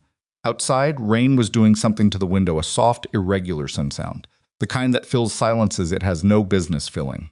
Then Brannick said, It's not me. Then who? Brannick was quiet. He looked at the table. His jaw moved once, a small involuntary thing. Dante caught it because he'd spent 6 years watching Brannick's face for exactly the moments when the control slipped a fraction. I need you to tell me something, Brannick said. Not answering. Deflecting. The Carrillo account. The one you told me to move tonight before you changed your mind. Who else knew about that account? Dante was still. Answer me, Brannick said. Who else knew the Carrillo account existed?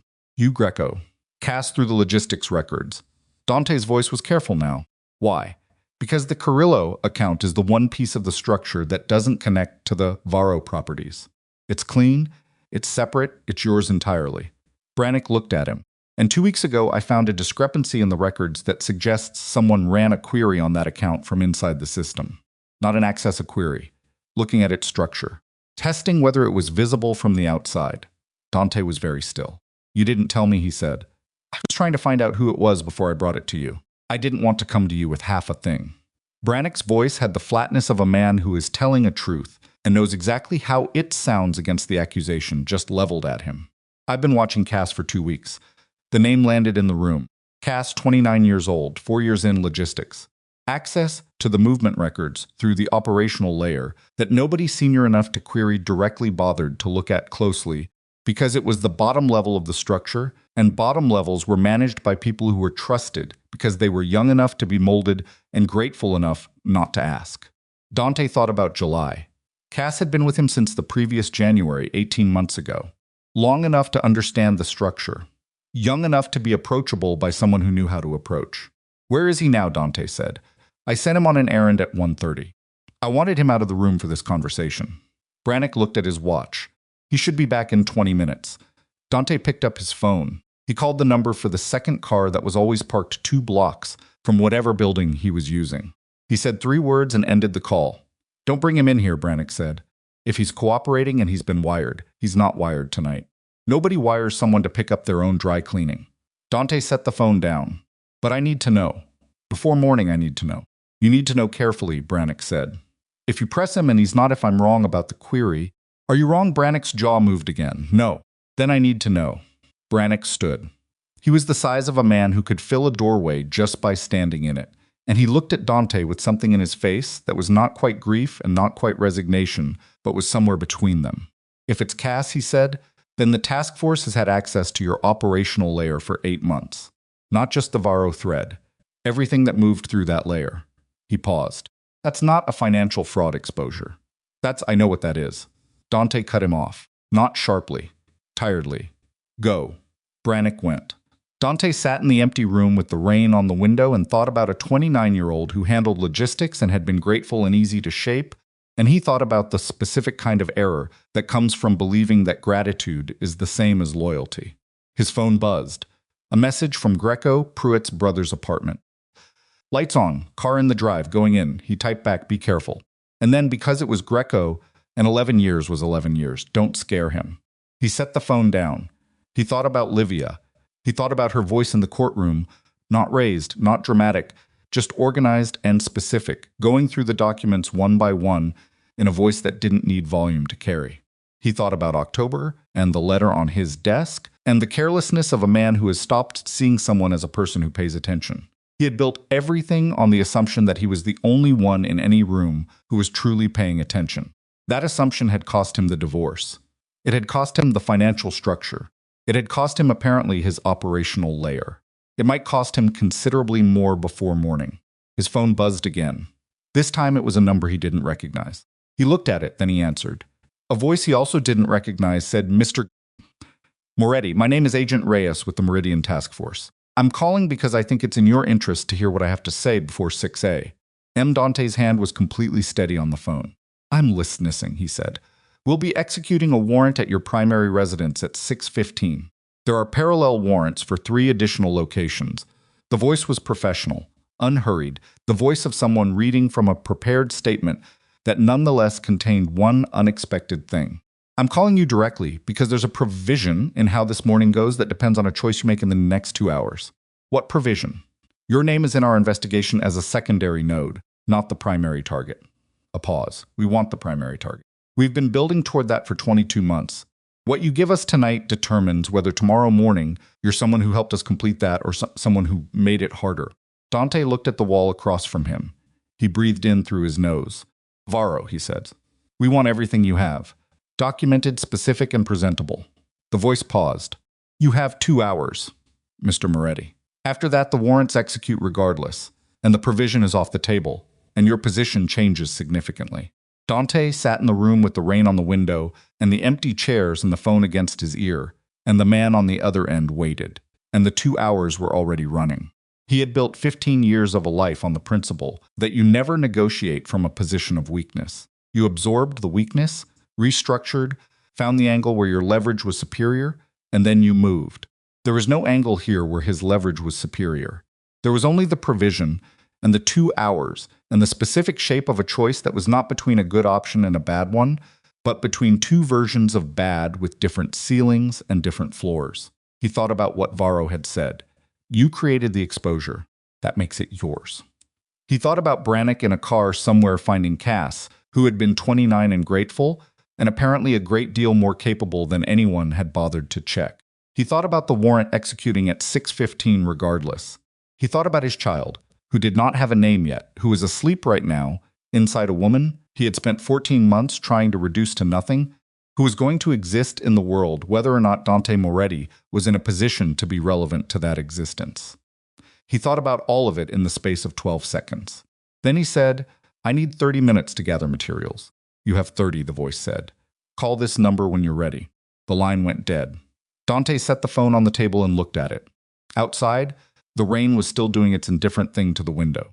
He sat in the wreckage of 15 years of careful construction and understood, with a clarity that had no comfort in it whatsoever, that the man who walked out of this room in 30 minutes was going to be a fundamentally different version of himself than the man who had sat down in it 3 hours ago, not because he chose to change, but because the version that had existed until tonight had no viable future, and survival, when it comes down to it, is a more durable instinct than pride. He stood up. He went to the safe behind the panel in the wall and opened it and began removing documents, not all of them, not randomly, but with the specific practiced selection of a man who knows exactly what he has and exactly what it's worth to someone who needs it. He worked quickly. His hands were steady. He did not allow himself to think about what the next 12 hours looked like on the other sides of this decision, because the other side was a country he'd never been to and had no map for, and the only way through unknown territory is one step at a time, and the first step was this room and these documents and 30 minutes and a phone number he was going to call when he was ready. He was not ready. He was going to call anyway. This is a work of pure cinematic fiction created entirely for entertainment purposes. All characters, organizations, locations, and events depicted are wholly invented and bear no resemblance to any real persons, living or dead or actual events. He called the number at 3:14 in the morning. The same voice answered. Same professional calm, like the hour meant nothing, like men calling federal task force agents before dawn, was an ordinary part of the schedule. I'm ready, Dante said. There's a car 2 blocks north of your location. Black sedan, government plates. Walk to it. I'm not walking anywhere without knowing the terms in writing. A pause. Brief. There's an attorney in the car. My attorney. One you'll recognize. We contacted him 40 minutes ago. Another pause. Mr. Moretti. The clock on the provision doesn't stop while we negotiate the negotiation. Walk to the car. Dante looked at the documents in his hand, 11 pages. Specific, organized, the kind of material that had taken him 7 years to accumulate and would take the Meridian unit 7 months to verify. he'd selected carefully. Enough to be credible. Enough to be valuable. Not everything. You never gave everything in the first conversation. That was the one rule that survived every other collapse. He put on his coat. He walked out of the building and into the rain. The sedan was where they said it would be, idling at the curb with its lights on, a thin wash of exhaust rising from the tailpipe into the wet air. A man in a dark coat stood beside the rear door, not threatening, not welcoming, the neutral posture of someone whose job is to be present and nothing else. Dante recognized the attorney in the back seat. Feldman, Howard Feldman, 63 years old, gray-haired, who had handled sensitive matters for a roster of clients whose names would require a separate document to list. Feldman looked at Dante with the expression of a man who has been woken at 2:30 and has chosen professionalism over resentment. "Sit down," Feldman said. "Let me tell you what they've offered." Dante got in. The door closed. The sedan didn't move. Feldman talked for 9 minutes. Dante listened without interrupting, which was one of the things he was genuinely good at, the discipline of receiving information completely before responding to any of it. The offer was structured in the specific layered way that federal provisions are structured, full of conditions and contingencies and language that meant one thing in plain English and something slightly different in a court document. But the core of it was simple. Dante's cooperation on the Varro network, documented, specific, legally usable, in exchange for a repositioning of his status in the investigation from subject to cooperating witness, with the downstream implications that carried for sentencing exposure on the financial fraud case that the divorce filing had opened. It was not immunity. It was not freedom. It was a ceiling, and the ceiling was significantly lower than the alternative. "What's the alternative ceiling?" Dante said. Feldman told him. Dante looked at the rain on the window for a moment. "Tell them yes," he said. Feldman picked up his phone. In the hotel suite, Victor Hart was on his 4th call of the night when his attorney knocked and came in with the same look he'd had 3 hours ago, the look of someone carrying information that has weight. Victor ended the call. "Moretti is in a federal vehicle," the attorney said. "He walked out of his building at 3:14. He's in conversation with the task force right now." Victor was quiet. "That's faster than I expected," he said. "They had leverage we didn't know the full extent of. The cooperating witness inside his operation, it's been feeding them operational data for 8 months. When they laid the full picture out for him tonight, he didn't have the room to maneuver that he thought he had." The attorney paused. "He's giving them Varro." Victor nodded slowly. He moved to the window. The park below was wet and dark, and the streetlights had that particular quality they get in the rain, the light spreading instead of landing, softer and less definite. "What does this mean for Livia's position?" he said. "It solidifies it. If Moretti is cooperating as a witness, his ability to challenge her documentation is essentially gone. He can't contest the financial evidence while simultaneously vouching for it in a federal proceeding. Sylvie's wall gets stronger, not weaker." The attorney paused. "There's one complication, say it. If Moretti's cooperation leads to a full prosecution of Varro, Livia's name will appear in the record as the originating source of the documentation thread. That's public record once the case is filed." He looked at Victor carefully. "Varro has people who protect his interests when he's unable to." Victor's face showed nothing. "I know what Varro has." "Then you know this needs to be managed before the case becomes public." "I've been managing it since this afternoon." Victor turned from the window. "Wake Sylvie. I need her on a call in 20 minutes. He looked at the door to the other room. "And don't let Livia hear this part yet. She needs sleep more than she needs one more thing to carry tonight." Livia heard it anyway. Not the specific words, the walls were adequate for that, but the tone.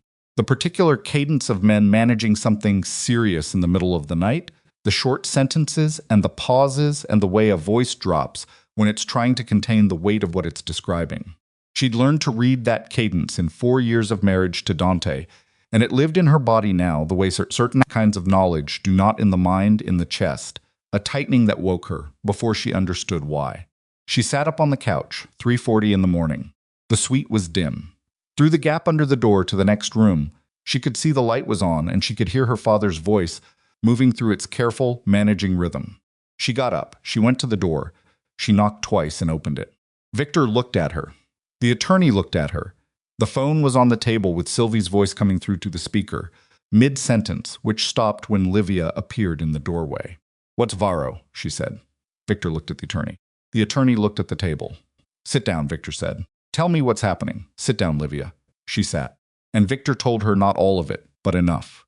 Enough for her to understand that the thread she had pulled in a Manhattan family court had connected to something that had been building for 22 months and involved a name that operated 3 layers above anything she'd known she was adjacent to. She listened without interrupting. When he finished, she said, "My name is in the public record. In the case files, yes. And Varro's people are being addressed." Victor said it firmly. "Sylvie's team is working with the task force on a protective designation. It's being handled tonight. You should have told me this earlier. You needed to sleep." She stopped. She pressed her hand flat against the table. "Dad, I am carrying a child, and my name is about to appear in a federal prosecution as the source document for a case against someone whose name apparently makes federal attorneys lower their voices. I needed to know this before 3:40 in the morning." "No," he said. And he said it in the way that meant it not deflecting, not managing, just acknowledging the specific failure of a man who protects by controlling information and had again held something too long. "I'm sorry." Sylvie's voice came through the phone, "Livia. The protective designation is standard in cases where a civil witness's documentation becomes part of a criminal proceeding. We've already filed the request. The task force is supporting it. Your name will be in the record, but your location, your contact information, and any identifying details beyond the legal filing are sealed." A pause. "You're not exposed? You're documented. Those are different things." Livia looked at the phone. "How long until the case is public? If Morty's cooperation is as complete as they're indicating, the prosecution could move fast. Weeks rather than months. And until then? Until then, you're in a hotel, your location isn't public, and your father's security detail has been doubled since this afternoon." Sylvie's voice was even, the voice of a woman who dealt in risk management the way other people dealt in weather. "You didn't panic about it. You prepared for it. I need you to trust the wall we built." Livia looked at her father. He looked back at her steadily. She thought about the wall. She thought about Sylvie filing 6 weeks ago, Victor building the protection before the hearing, the careful architecture of a plan that had been running parallel to her own smaller spiral notebook version. She thought about how much of the past 6 weeks had been managed for her, around her, with her best interests as the stated purpose, and how that was also a form of being handled by someone who loved her and didn't fully trust her to handle herself. She was too tired to be angry about it right now. She filed it for later. "Okay," she said, "what do I need to do?" "Nothing tonight," Sylvie said. "Tonight you sleep. Tomorrow morning there's a meeting." The meeting the following morning was in a federal building in Lower Manhattan, a conference room on the 7th floor with a long table and bad coffee, and 4 people from the Meridian Task Force in Sylvie Marsh, and a woman named Delgado who handled the protective designation process and spoke with the specific directness of someone who considered extra words a form of disrespect. Livia sat at the table in the same gray dress because she hadn't had access to enough of her belongings yet to have strong options, and she answered every question they asked her directly and without elaboration, which Delgado noted afterward. To Sylvie was unusual. Most civilian witnesses either said too little from fear or too much from nerves. Livia said exactly the right amount. The lead agent on the task force, a woman named Carver, early 40s, brown hair cut practically, eyes that move through a room in the specific way of someone who processes everything and reacts to almost nothing, asked the last question of the session, and it was not the kind of question Livia had expected from a federal agent. "Mrs. Morty Hart," Livia said. "My name is Livia Hart." Carver looked at her. "Ms. Hart, you spent 14 months collecting documentation in a marital situation that most people in your position would have left significantly earlier. What kept you from leaving sooner?" The room was quiet. Sylvie's pen was still. Livia thought about the question. Not performing thought actually doing it, because it deserved the real answer, and she wasn't in the habit by this point of giving the polished version. "I kept thinking I understood what I was dealing with," she said. "And every time I thought that, I'd find out there was another layer. I stayed because I kept thinking I was close to understanding the whole shape of it." She paused. "I was wrong about that. You never get to see the whole shape from inside." Carver nodded. She wrote something. She said, "Thank you for your time," and the meeting was over. Dante met with the Meridian team for 6 hours.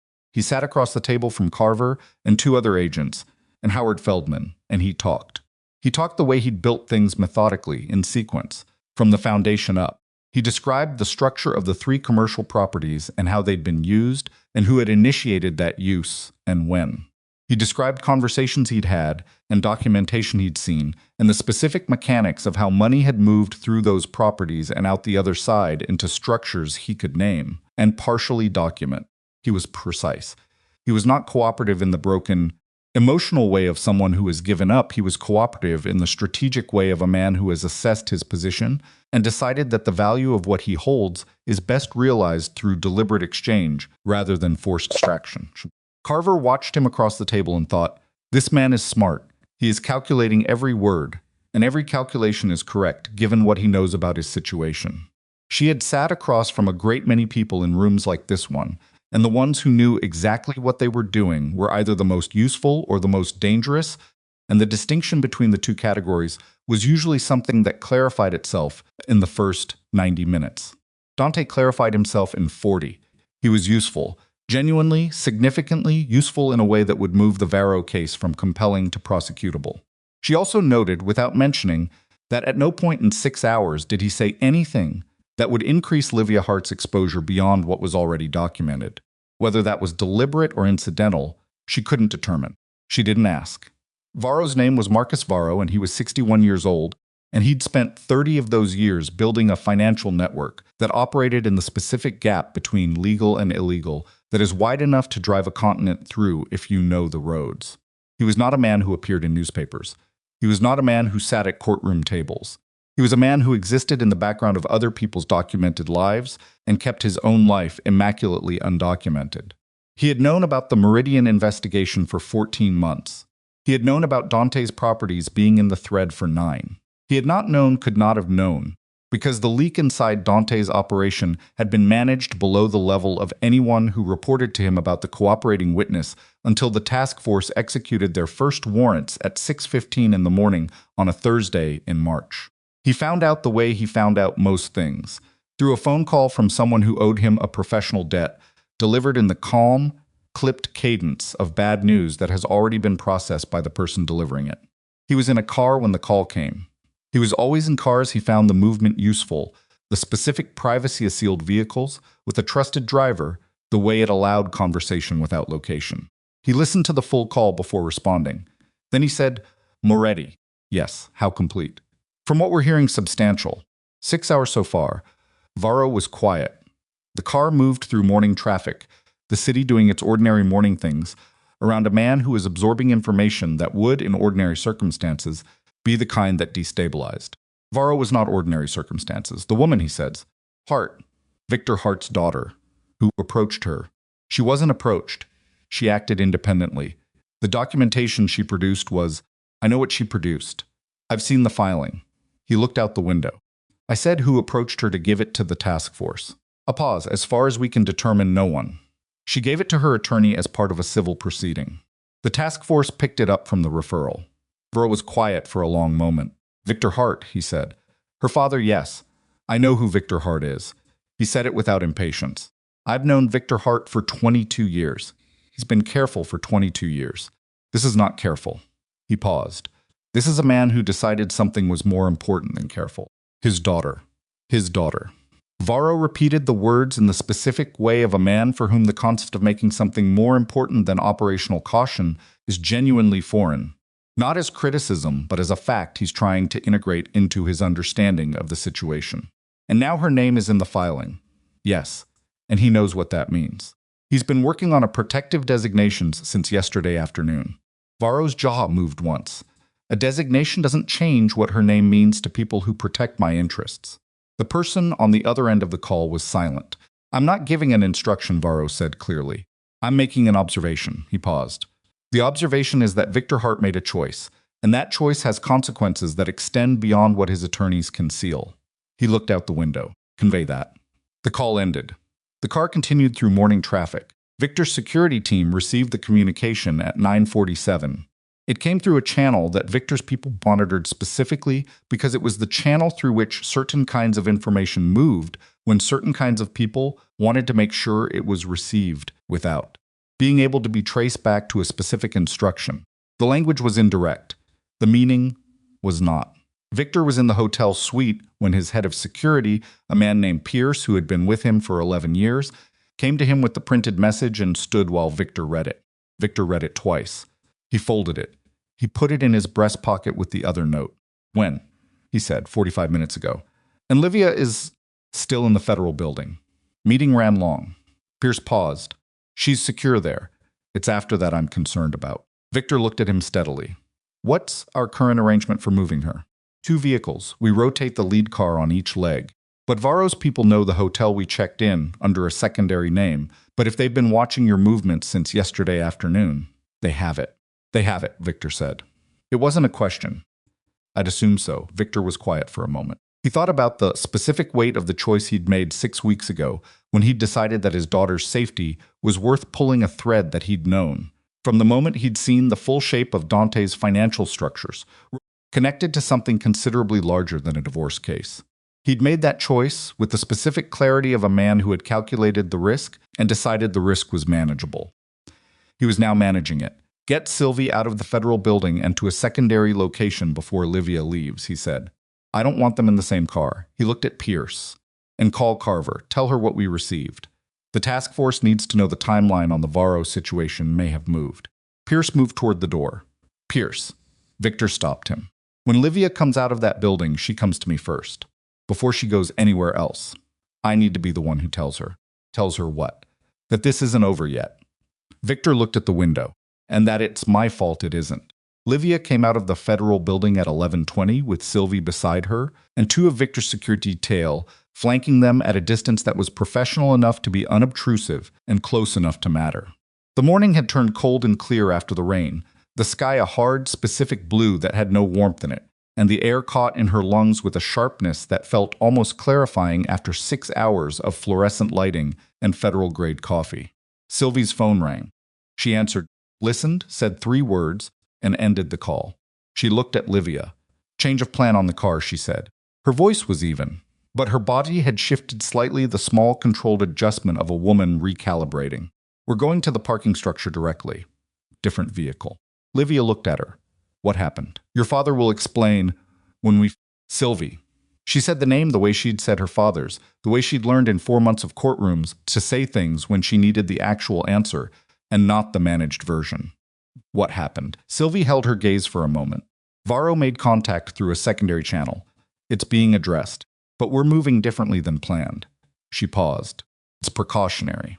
Livia breathed in through her nose. The cold air, the hard blue sky. A precautionary measure because a man she'd never met, whose name she'd first encountered in a letter she'd twice from 2 angles on a Tuesday evening in October, had made contact through a secondary channel because her name was in a filing. She thought about her child. She thought about the hand she'd kept on her stomach through 4 months of courtrooms and 1 hotel couch and a morning in a federal building. She thought about the word precautionary and the specific distance between that word and the word dangerous, and how sometimes the space between 2 words is narrower than the people using them want you to believe. Okay, she said. Let's go.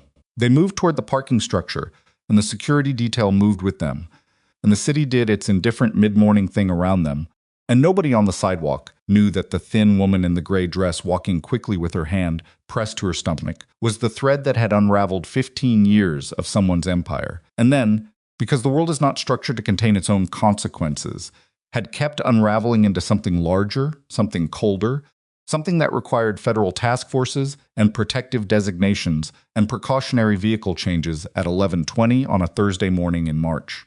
She knew. She walked anyway. The parking structure was 3 levels, dim, smelling of exhaust and concrete, and the vehicle was on the second level a different car than the one she'd arrived in, a dark SUV with Victor's secondary plates and Pierce already in the driver's seat. They were 20 feet from the car when the door at the far end of the level opened. Not a threat, not in the way movies construct threats, with music and slow motion.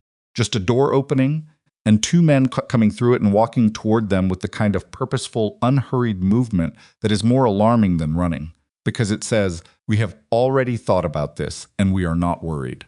One of Victor's security details stepped forward and said something sharp and short. The 2 men stopped.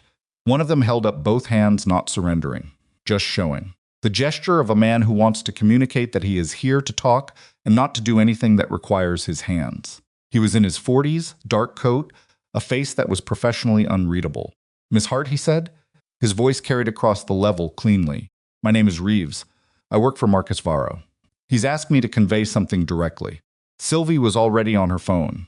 One of the security detail had his hand inside his coat. Pierce had gotten out of the SUV and was standing beside it, assessing. Livia looked at the man called Reeves. Say it, she said. Mr. Varro wants you to know that he holds no grievance toward you personally. Reeves said it the way people say things they've memorized, not robotic, but with the care of someone who has been told that the precision of these words is important. The filing you submitted was a civil matter. You acted within your rights as a private individual in a domestic proceeding. Then why are you here, Livia said.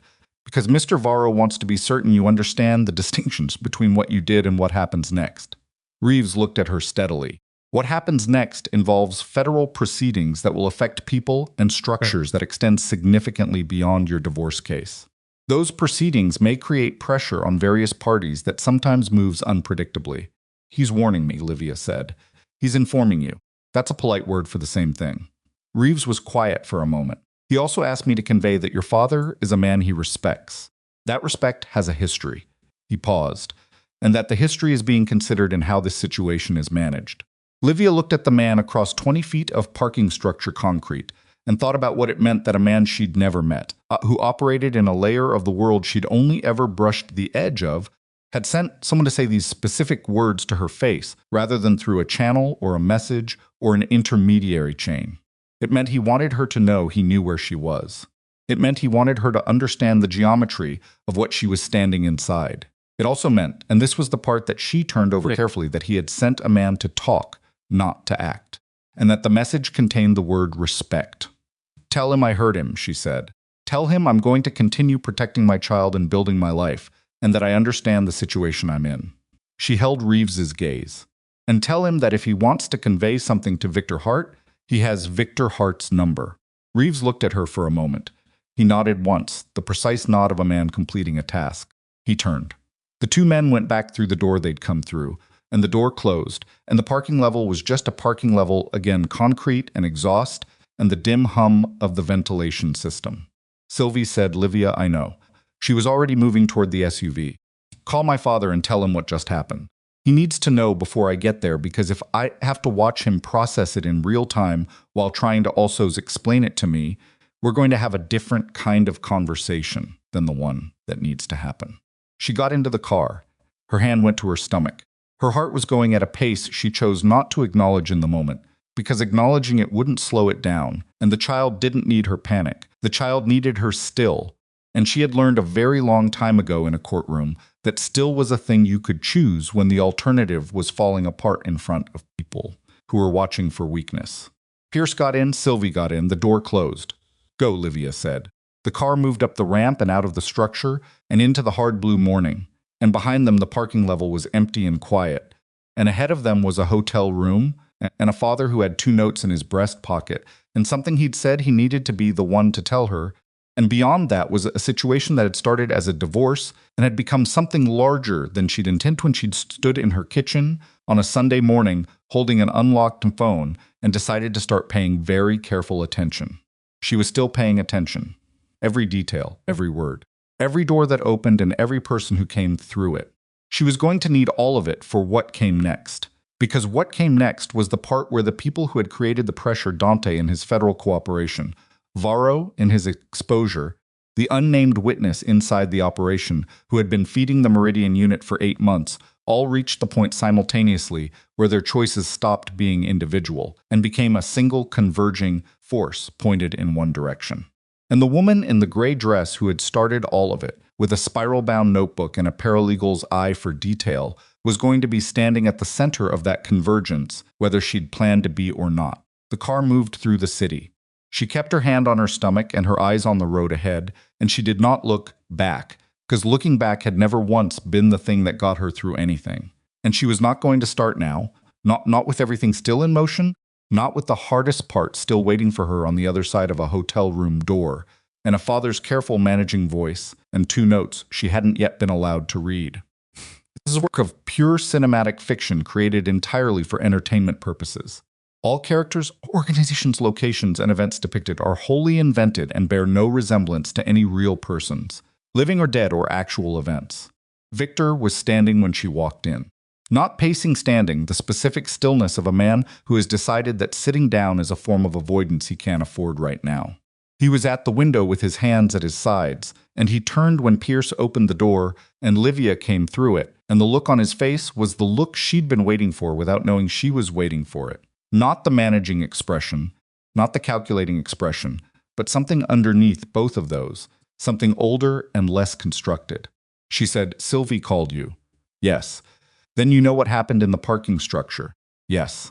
She set her bag on the chair by the door and stood in the middle of the room and looked at her father and said, "Tell me the thing you said you needed to tell me yourself." Victor looked at her for a moment. Then he said, "Sit down. I've been sitting for 6 hours, Livia." He said it gently. "Please sit down." She sat on the edge of the couch.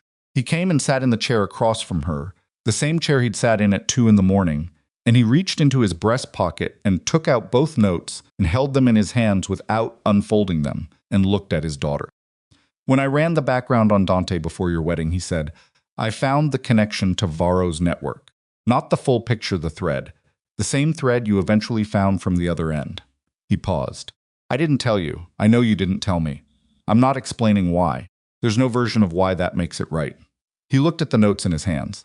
"What I'm telling you is that the reason Varro's name is in the federal filing, the reason your name is now adjacent to a case that involves people who send men to parking structures to convey messages, is traceable back to a decision I made 4 years ago when I decided that warning you was less important than letting you make your own choice." Livia was very still. "If I had told you what I knew," Victor continued, "you would have left him before the marriage. You would not have spent 4 years inside that structure. You would not have accumulated the documentation you accumulated, and the thread would not have been pulled, and the Meridian unit would still be 14 months away from having what they need." He looked at her. "My silence was the first link in the chain. Everything that followed, including Varro knowing your name, follows from that." The room was quiet. Outside, the city was doing its mid-morning business with complete indifference to the conversation happening 11 floors above it. Livia looked at her father's hands, the notes, the stiff knuckles, the steadiness that never wavered, and she thought about 4 years. She thought about a Tuesday in the West Village and a small box between the bread and the water glasses and the feeling of something that belongs entirely to you. She thought about the Sunday morning with the unlocked phone. She thought about $1,700 in a Boston credit union and a spiral-bound notebook in a coat pocket and 4 months of sitting in a courtroom, letting a man in a pocket square describe her as a woman without resources. She thought about Varro's man in the parking structure and the word respect and the geometry of what she was standing inside. "You knew," she said, "and you stayed quiet, and you watched me walk into it." "Yes. And then when it fell apart, you came in and built the wall and filed the documentation and positioned it so the referral would land exactly where you needed it to land." She looked at him. "You used the divorce. I used what was already happening to do what needed doing." He held her gaze. "I won't pretend those are different things." She breathed in. She breathed out. She pressed her hand against her stomach and felt the baby shift, a slow, rolling movement, the unhurried physics of a small body adjusting its position without any awareness of the room it was indirectly occupying. "I'm angry at you," she said. "I know. I'm going to be angry at you for a while. I know that too, and I'm also." She stopped. She looked at the window. The hard blue sky was still there, unchanged, doing nothing to help. "I'm also the one who stayed. You didn't make me stay. You didn't make me forgive the phone and the messages and the missing money and all the other things I knew were wrong and chose not to look at directly." She paused. "I made those choices. You made them without information I had. I made them." She looked back at him. "We both did things we can't undo. The question is what we do from here." Victor unfolded one of the notes. He looked at it for a moment and then folded it again. "From here," he said, "we make sure you and that child are in a position that Varro's adjacency cannot reach. Sylvie is working on the timeline for the protective designation to be fully implemented. The task force has indicated that Dante's cooperation has been more complete than expected. The Varro prosecution is moving faster than the 22-month estimate." "How fast?" "Weeks, maybe less." He paused. "When it moves, Varro's attention moves with it, away from peripheral threads and onto his own survival. That's the nature of it when the primary target is under active prosecution. The secondary management of loose ends becomes a resource problem. So I need to survive the weeks. You need to live your life during the weeks. There's a difference." He looked at her steadily. "You are not a loose end. You are a documented witness with a federal protection designation and the full weight of a task force that needs your continued good health to maintain the integrity of their case. He paused. You are, functionally, the most protected person in this situation. Livia looked at him for a long moment.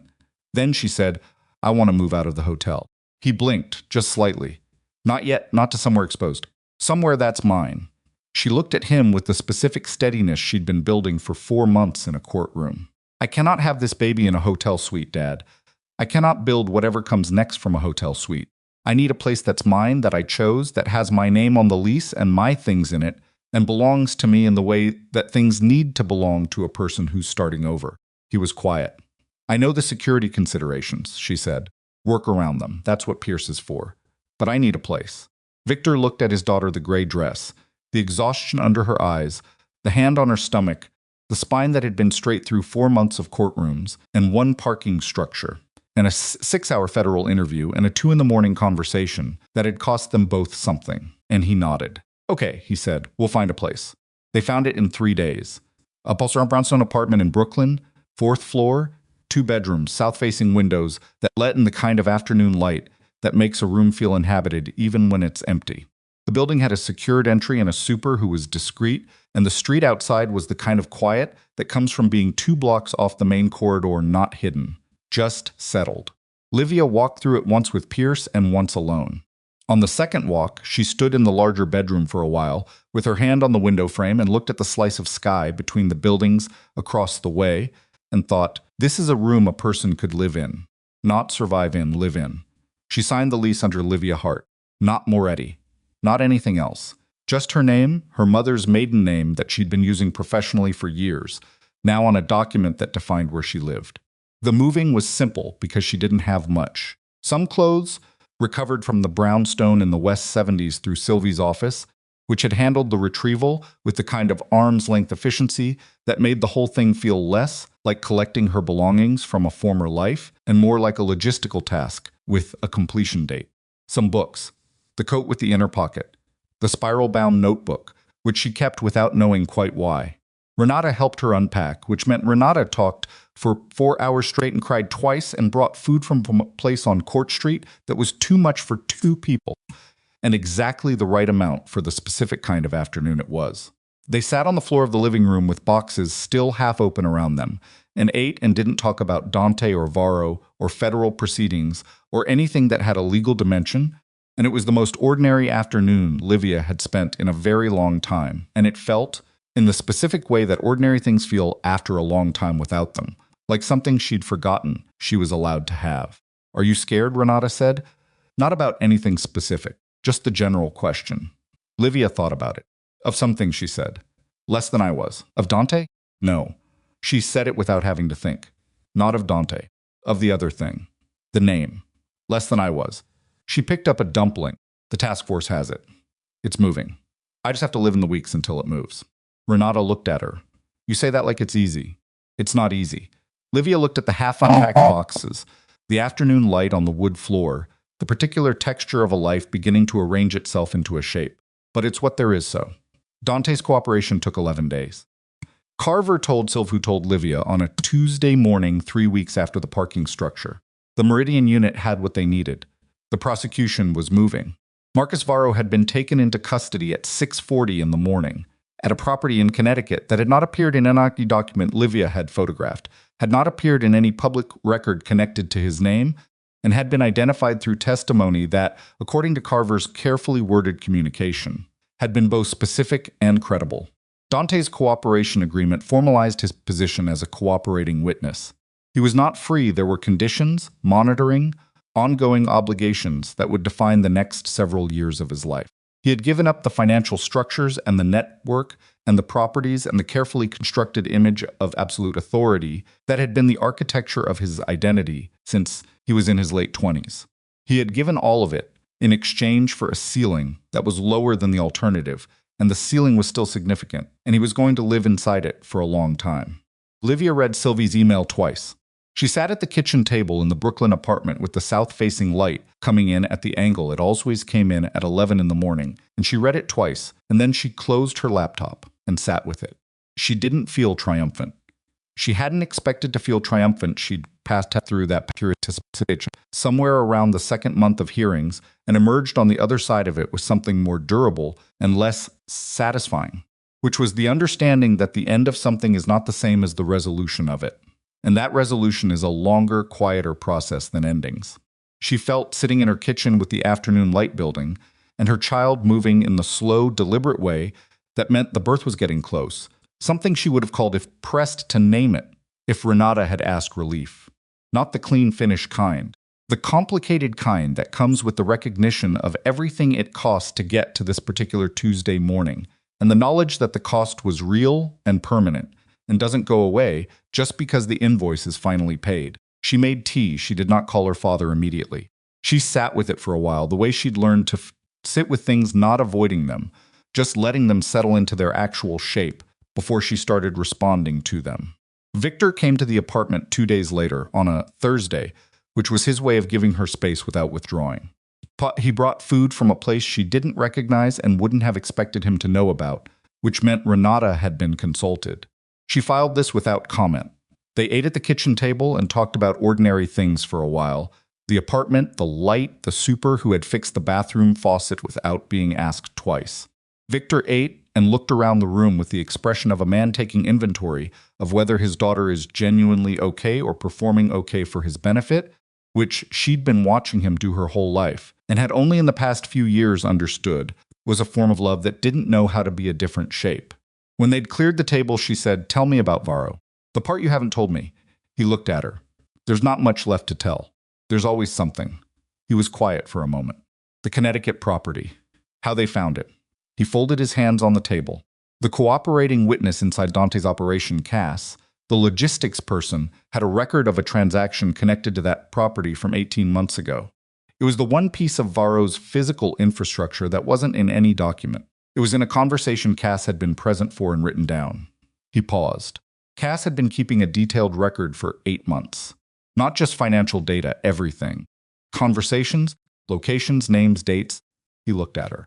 The kind of record a person keeps when they've made a decision and want to make sure the decision holds up. He was protecting himself. He was protecting himself. Yes. Victor paused.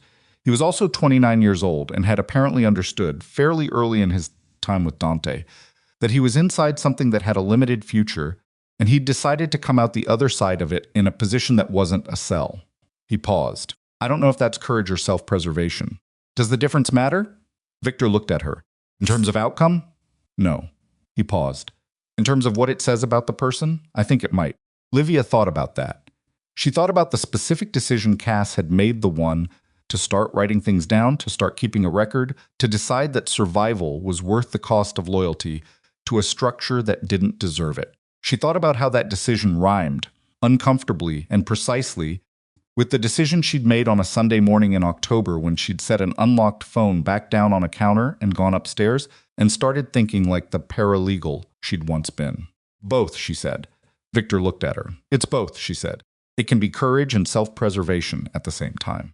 That's not a contradiction." She looked at her hands on the table. "That's just how people actually make hard decisions." Her father looked at her for a moment with the expression she'd seen most rarely from him, not the managing expression, not the calculating one, but something that lived underneath both, something that had always been there and that she'd spent years trying to determine the name of, and had finally, somewhere around the 3rd month of courtrooms, stopped trying to name and simply accepted as the specific, complicated, imperfect love of a man who had never been taught to show it simply. "You're going to be all right," he said. Not a question, not reassurance, just an observation, delivered with the same precision he brought to everything, because Victor Hart did not offer assessments he hadn't earned. "I know," she said. And she did.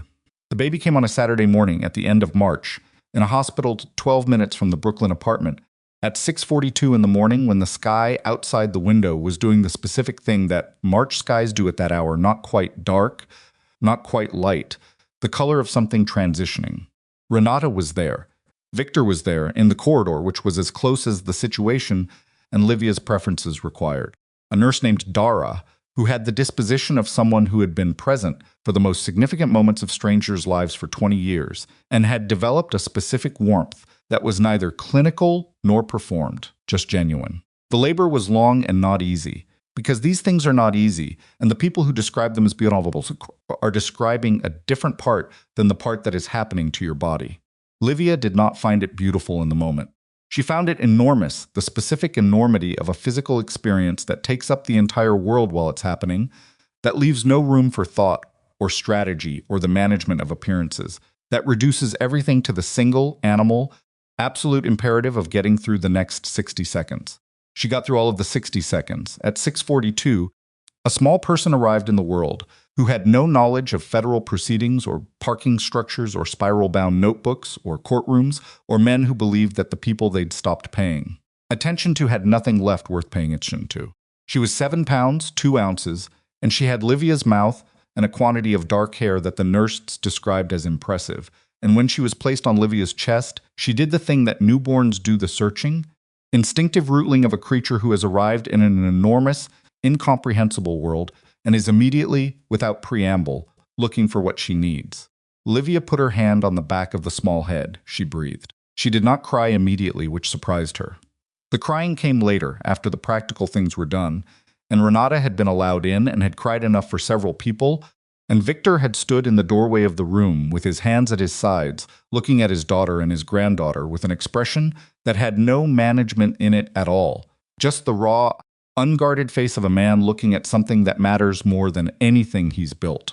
The crying came when everyone had gone quiet and the room had settled into the particular stillness of early morning in a hospital, when the light through the window had finally made up its mind and gone fully to day, and the baby was asleep on her chest with the absolute trustful unconsciousness of a creature who has decided that this is a safe place. Livia looked at her and thought, I'm going to have to tell you things, eventually, about your father, about what happened, about the specific cost of getting from the moment before you existed to this moment here. She thought, I'm going to tell you the true version, not the cleaned up version, not the version where everyone behaved well or made the right choices or came out of it without damage. The true version, where people are complicated and imperfect, and sometimes build things that shouldn't be built, and sometimes pull threads they didn't know the full length of, and sometimes sit in courtrooms for 4 months, saying almost nothing because that's what the situation required. She thought, I'm going to tell you that survival is not the same as winning, and that starting over is not the same as losing, and that the people who matter will not ask you to be something other than what the experience made you. She didn't say any of it out loud. The baby was sleeping and didn't need it yet. There was time. Dante requested, through Sylvie's office, permission to send something to the hospital. The request arrived as a formal communication. Everything between them was formal now, would be formal for the foreseeable future, filtered through attorneys and structured by the agreement that had emerged from the divorce ruling and the subsequent legal reordering of their shared history. He did not request contact. He did not request acknowledgement. He requested permission to send something. Sylvie brought it to Livia. Livia looked at the message for a moment. What does he want to send? She said. He didn't specify. He said you could determine the parameters. She thought about it. She thought about the man who had pointed his finger at her face in an open courtroom and said, loud enough for every person in that room to hear, that the child she carried might not be his. She thought about the man who had sat at a table with his hands flat and his face showing nothing while a federal cooperation agreement dismantled the structure of the life he'd built. She thought about the man who had looked at a thin, quiet woman and decided she had nothing and had been wrong in a way that cost him everything. She thought about her daughter, who was 7 pounds and 2 ounces and had arrived in the world without any knowledge of any of it. Tell him, she said, that the child's name is Elena Hart, that she's healthy. She paused. And tell him that if he wants to be a father, a real one, with what that actually requires, that conversation happens when she's old enough to be part of it. Not before. Sylvie wrote it down. And this is something he wants to send? Livia looked at the window. The day had fully arrived and was doing nothing spectacular, just day, ordinary and continuing. No, she said, not yet. Sylvie nodded. She left. 6 weeks later, on a Wednesday afternoon, when the city had finally produced something that resembled spring actual warmth in the actual air, actual green pushing up through the narrow strip of earth along the building's front steps, Livia Hart walked out of the Brooklyn brownstone, with Elena in a carrier against her chest, and turned left toward the park 2 blocks over. She walked at the pace the city required, not fast, not slow, the rhythm of someone who lives here and is going somewhere specific and is not performing the walk for anyone.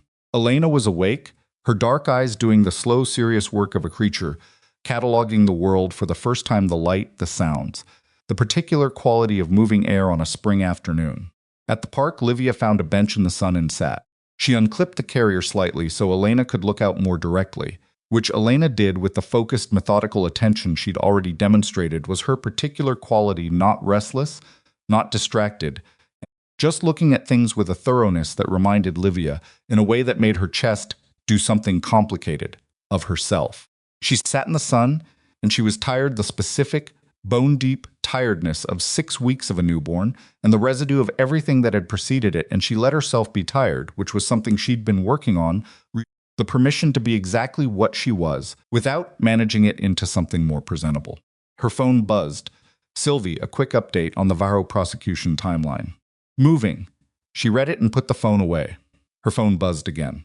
Renata, a photo of a plant she'd bought for her apartment with the caption, "I'm a person who buys plants now. Is this who I am?" Livia typed back a single question mark and put the phone away again. The park around her was doing its Wednesday afternoon thing, a man with a dog. 2 women with strollers moving in the particular synchronized way of people who have been doing the same walks at the same time for long enough that they've stopped noticing each other. A child on a bicycle with the heroic wobble of someone who has recently learned that balance is a skill and not a given. Livia looked at all of it. She looked at her daughter looking at all of it. She thought about the courthouse steps in March, the hard winter air, her hand on her stomach, her father beside her, the sound of the doors closing behind them.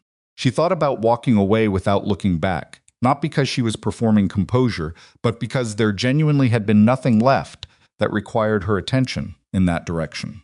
She thought about how that moment had felt not like a victory. Exactly. More like a door that had finally closed in a house she'd already left. The door closing didn't change the fact that she'd lived there. It didn't undo the years or the choices or the specific cost of each one.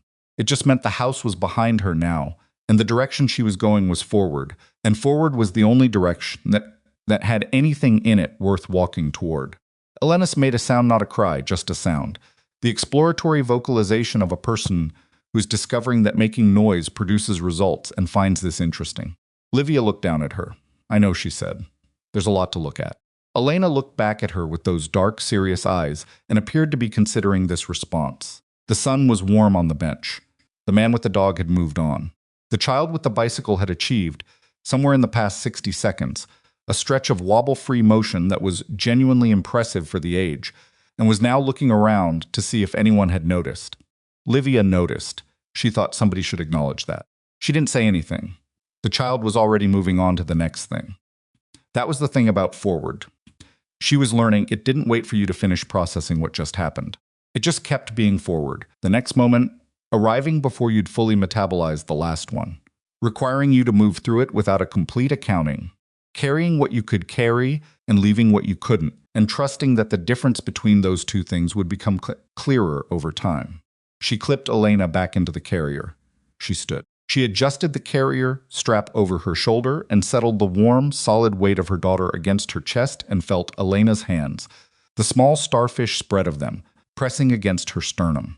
She walked home, not to the West 70s, not to Renata's pull-out couch, not to a hotel suite with the park view that cost more per night than a month's rent, to the 4th floor of a Brooklyn brownstone with south-facing windows and a bathroom faucet that had been fixed up being asked twice in a lease with her name on it. Her name, just her name, the one her mother had given her, and that she'd carried through 4 years of a marriage and 4 months of courtrooms and out the other side into the particular, unspectacular, wholly ordinary Wednesday afternoon she was walking through right now. She walked up the 4 flights with Elena against her chest and the spring air behind her through the open building door. And she let herself in and she took off her coat and she stood in her kitchen in the afternoon light and put the kettle on. And the sound of the water heating was the sound of her apartment, her kitchen, her afternoon. And it was not dramatic and it was not triumphant. And it did not resolve into anything more significant than what it was. It was enough. It was in fact exactly enough. Elena made the sound again, the exploratory one, and Livia looked down at her and said, "Tea first. Then you can tell me what else you need." Elena considered this. The kettle began its slow climb toward boiling. Outside the south-facing windows, the spring afternoon continued without any particular regard for what had happened in the preceding months, the courtrooms, the parking structures, The hotel suites, the federal buildings, the men in dark coats conveying messages, the safe behind the panel in the wall, the documents selected with careful hands in a room with drawn blinds, the woman who had sat still through all of it, and written small things down in a spiral-bound notebook and waited, patiently, for the moment when what she had accumulated was finally worth more than what had been taken from her. All of that was part of the past now. The past was real. It had happened. It had cost what it cost and made her what it made her, and she was going to carry it the way you carry things that have genuinely changed you, not like a wound, not like a trophy, but like a fact about yourself that you've integrated and moved forward with, because moving forward is the only direction that goes anywhere. She poured the tea. She sat at her kitchen table in the afternoon light with her daughter on her chest and her hands around the warm cup and her spine straight and her eyes open, and she was tired and she was not done and she was not broken. And outside the window, the spring continued its ordinary, insistent, entirely indifferent business of arriving whether you were ready for it or not. She was ready for it. She had been ready for it for a long time.